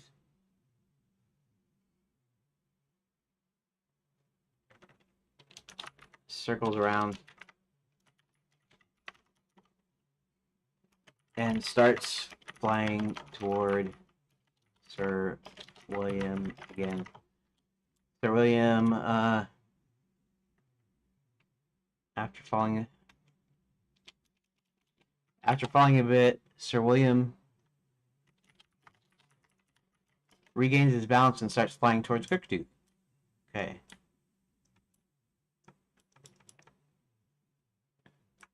Okay. I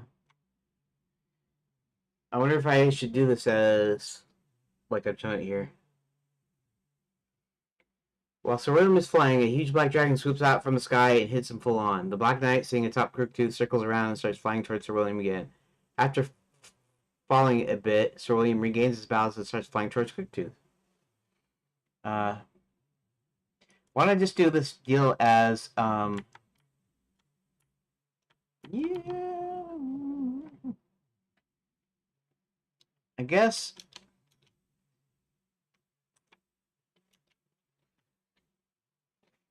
I don't know. I guess I don't need to.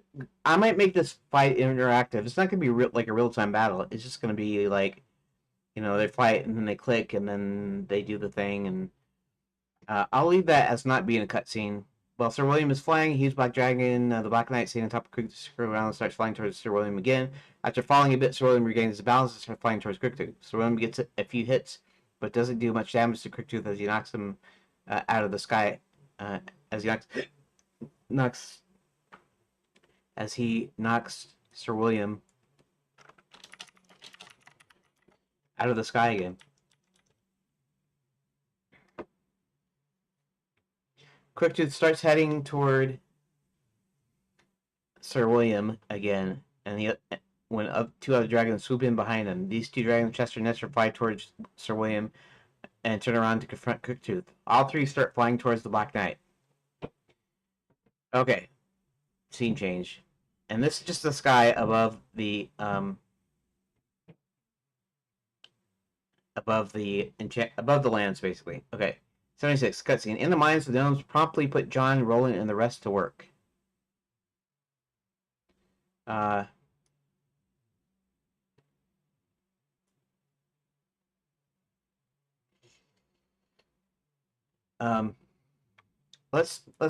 remove this. And this is not going to be a cutscene, anyways. Put the rest to work. After a while, after a bit, John signals the dwarves to overpower the guards. There's an explosion that seems to come from one of the mine walls. When the smoke clears, a train appears to have crashed into the mine. Hubert pops out of the train. Is that a cutscene? I don't know if that's a cutscene. I've been saying with this kind of convention where the cutscenes are just with the villains, not with our heroes.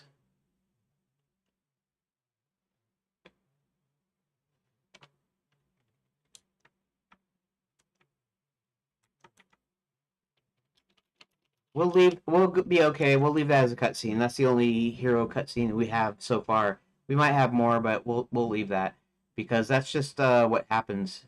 It's like yeah, I mean it's a moment that happens that where nobody's actually physically doing anything. It just happens here. The battle between Black Knight and Sir William ends quickly, with Sir William ultimately defeating the Black Knight.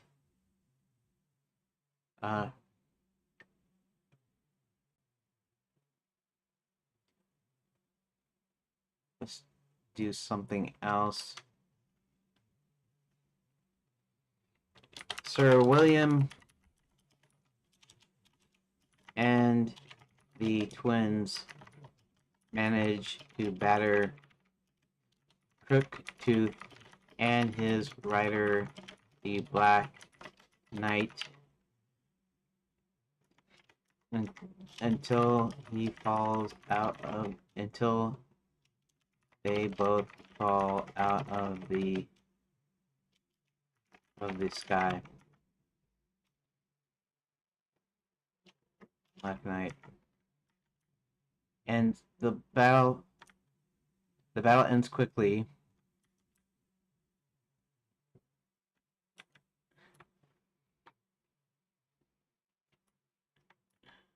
When the Black Knight the battle ends quickly when the Black Knight and Crooktooth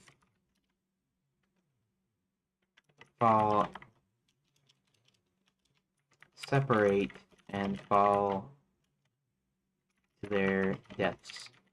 Okay, I don't know if they'll fall to their deaths or if they'll just disappear, but we'll leave it like that. Red goes back to the werewolf village when Kurt jumps out of the bushes and they tumble back into the forest. Kurt then takes Red's riding hood back to Violet. I think that's okay to say because she's at Fairy God College, and we can just kind of say that she's there. Cutscene. Kurt then reveals Red was promising to remove the curses and that he didn't want that, and asks Violet to enhance it. Back at Fairy God College, Kurt reveals Red was promising to remove their curses, and that he didn't want that.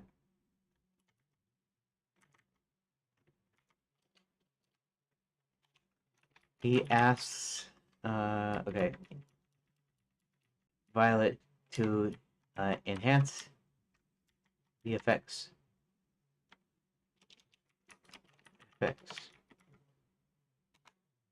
Violet agrees if he steals the tome of leadership and brings it to her, because she claims that it will bind the pack to him.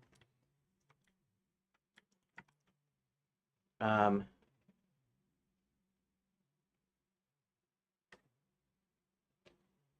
leave this as a cutscene also. Back in the mines, the gnome guards are easily overpowered after they hear what sounds like an explosion. The slaves get released and start to run out of the mines. Hubert shouts for everyone to head towards the Bats and the Belfry Hotel.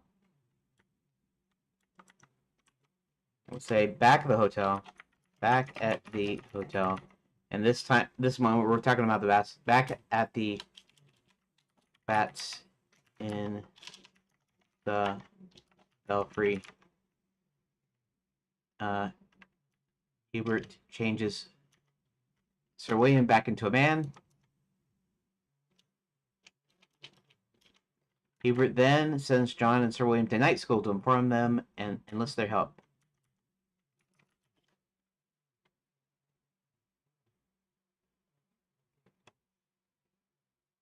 Okay. Oops. Keep creating. Okay, so yeah, I mean, I guess I should update it like you would when you're saving files too. But hopefully the power isn't going to go out anytime soon. It's not like we're doing anything right now, so to enlist their help. Okay. When Kurt gets back from his second meeting with Violet, he goes in Rottweiler's hut and starts to grab the totem. Thorn, Rottweiler third in command, stops Kurt from getting the totem, and they fight, and Kurt takes the totem. Okay. Kurt goes back to Violet, and she casts a spell which visibly alters Kurt in his pack, and then he goes back to the village. Back to the future. Oh, it's on 2 lines.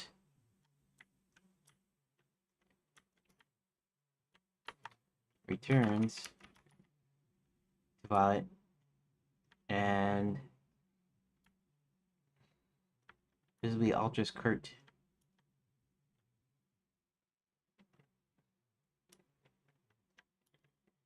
And then he goes back to the village.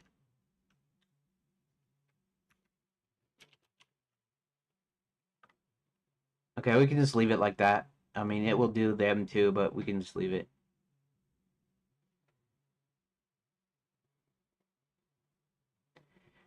Kurt disposes... he goes back to the village. Now we're back to the village. Kurt disposes of a Rottweiler and his followers, except for Thorin, who is hiding, and then takes his place as leader. Princess Hubert and John make plans to rescue the Vacation Fairy Godmothers and Vacation Princess. That's going to be that. The Count makes a deal with the princess to help him find a mate if he helps her from finding the princesses. The Count then hides in her handbag in his bat form. The princess goes back to Princess Prep and sees enough to go to Fairy God College with the password and then returns there. The princess gets into Fairy God College with the password and she has to throw her bag into a box.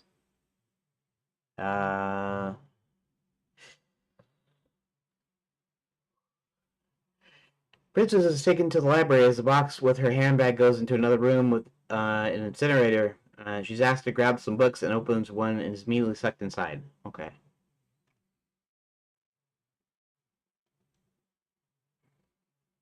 Before being thrown in to the incinerator, the Count causes the attendant to trip and the Count goes into hiding. The Count then spots a girl going into the library and follows her.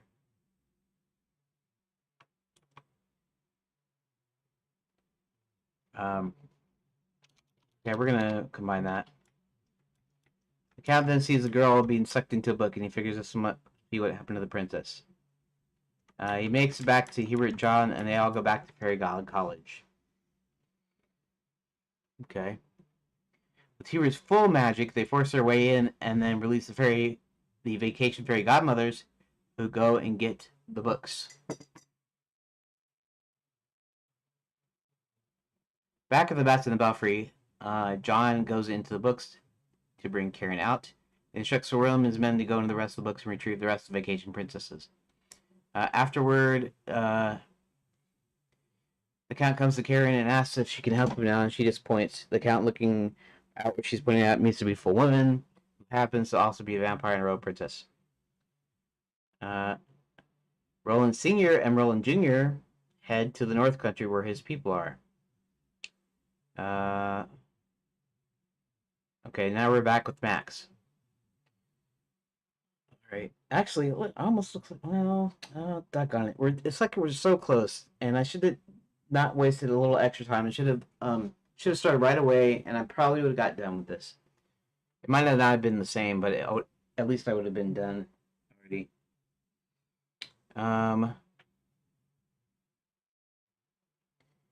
Finds out John was later rescued by Hubert.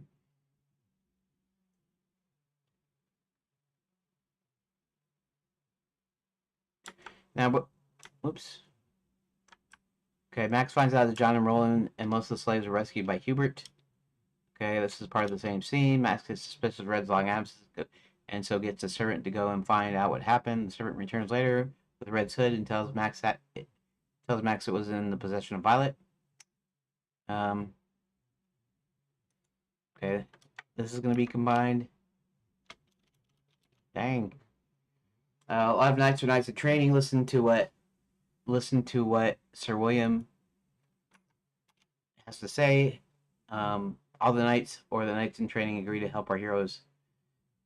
I guess that's okay as a cutscene. I mean, I'll leave it.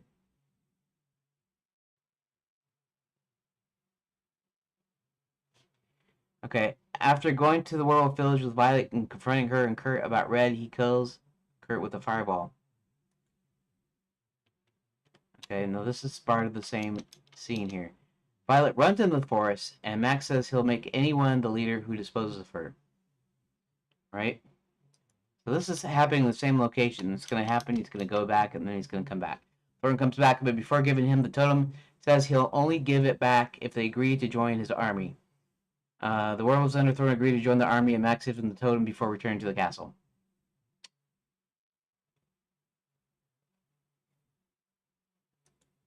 The heroes meet at the Bats and Belfry Hotel. While everyone gathers around, even spilling the streets, he speaks to the crowd.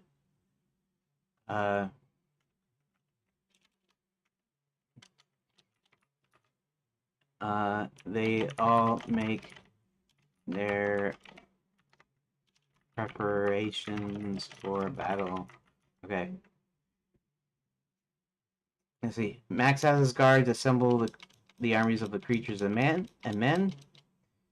Max orders his technicians to put the machine at full power and open all the portals as soon as all the armies are assembled. He starts seeing a large amount of trains flying in. Okay, and then we're going to take that. Realizing who they are, he commands his armies to attack them. A large battle ensues. The battle starts winning in favor of the Enchanted Landians. John spots Max trying to escape via one of the portals and chases him. Okay, so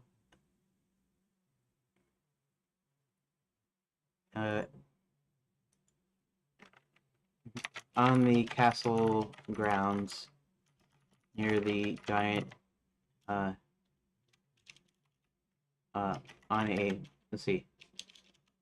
a terrace near the giant machine. How about near the Omni Gate? Max has his guards assemble the armies of creatures and men. All technicians, okay. Large battle ensues. The battle starts winning in favor of the Enchanted Landians. John spots Max trying to escape via one of the portals and chases him. Let's see. John tackles. I don't know. Are these? Is this one scene or is this separate scenes? Okay, this is the same scene, and it's not a cut scene. We'll say it's not a cut scene. John tackles Max, but Max throws him off and starts running for a stairwell. John chases Max up the stairs onto a catwalk, and they begin the fight. Okay, so we're gonna presume that this, even though it doesn't strictly need to be two scenes, we're gonna kind of make them two scenes because they see him go up onto the catwalk, and then the next scene is actually maybe like an overhead view, I think, of them fighting. John still has a silver ticket, and Max manages to grab it out of his coat while still grabbing for the ticket. While grabbing for the ticket, how about just plain? While grabbing for the ticket, he pulls John down with him as he goes over the edge. John holds on to the catwalk with his feet as Max dangles below. Max starts slipping, and with the ticket in hand, eventually falls. John turns away as Max falls, and when he turns back, Max is gone. Okay. Coming down out of breath, full of bruises and scratches, he notices the battle's almost over. As it comes to a close, say as it battle comes to a close, the princess and Hubert manage to make their way over to John. John points to the machine's controls, and Hubert runs over to the control panel to shut the machine down. And this is a separate scene because this is just cleanup here. After the battle's over, bodies are thrown into piles and burned. Enemies are rounded up. Sometime later at the throne room, Hubert talks privately. Actually, I did end it at 5. That's amazing. Amazing. Mentioned King's still missing. He also mentions that Max is still alive somewhere. He mentions he wants to have a date with Karen. Finally sets it up, and he leaves him in peace to eat dinner and talk. Okay. actually, that looks good. So now let's go back to 50 and fix the numbering. 44, 45, 46, 47, 48, 49, 50, 51. Okay, there we go. 52, 3, 54, 55, 56,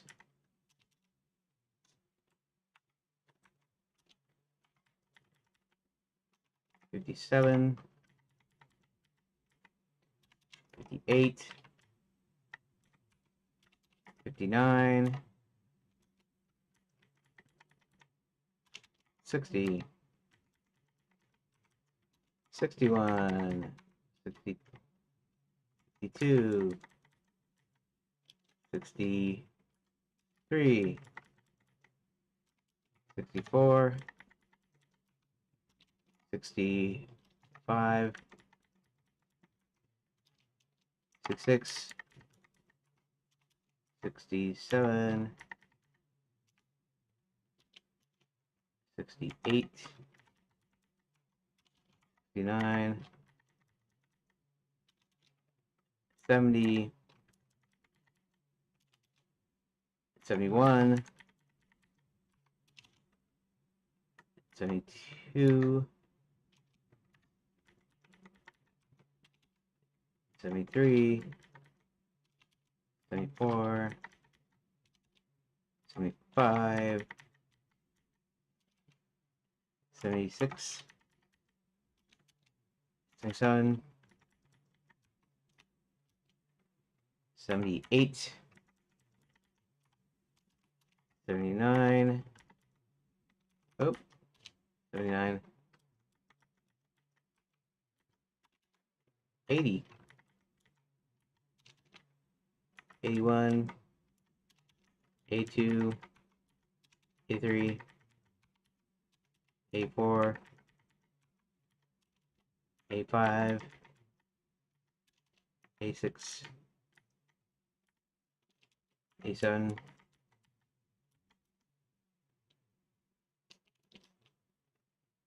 88. That was weird. 88. Oh, that was 110. 89.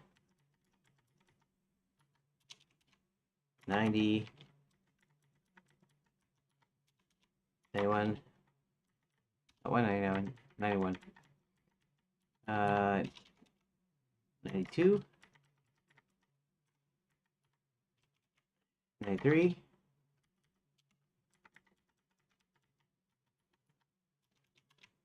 94. 95. 96. 96. Ooh, 96. That is if I didn't skip any, which I could have. 93, 92, 91, 90, 89, 88, 87, 86, 85, 84, 83, 82, 81, 80, 79, 78, 77, 76, 75, 74, 73, 72, 71, 70, 69, 68, 67, 66, 65, 64, 63, 62, 61, 60, 59, 58, 57, 56, 55, 54, 53, 52, 51, 50, 49. Okay, looks like we got it down to 96 pages. That's actually less. There's a lot going on in some of these pages, though, so I might still have to split them up, depending. Kind of depends on how much text I need to put onto a page and how much I can get on it. But let's go ahead and update. Update. Oh, awesome. This is the new version. Here.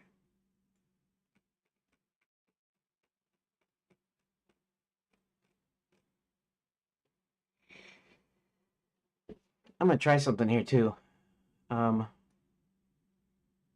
go ahead and copy this. Copy.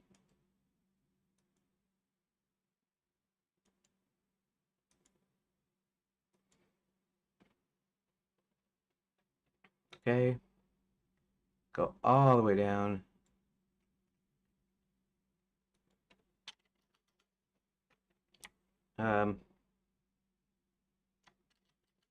Newest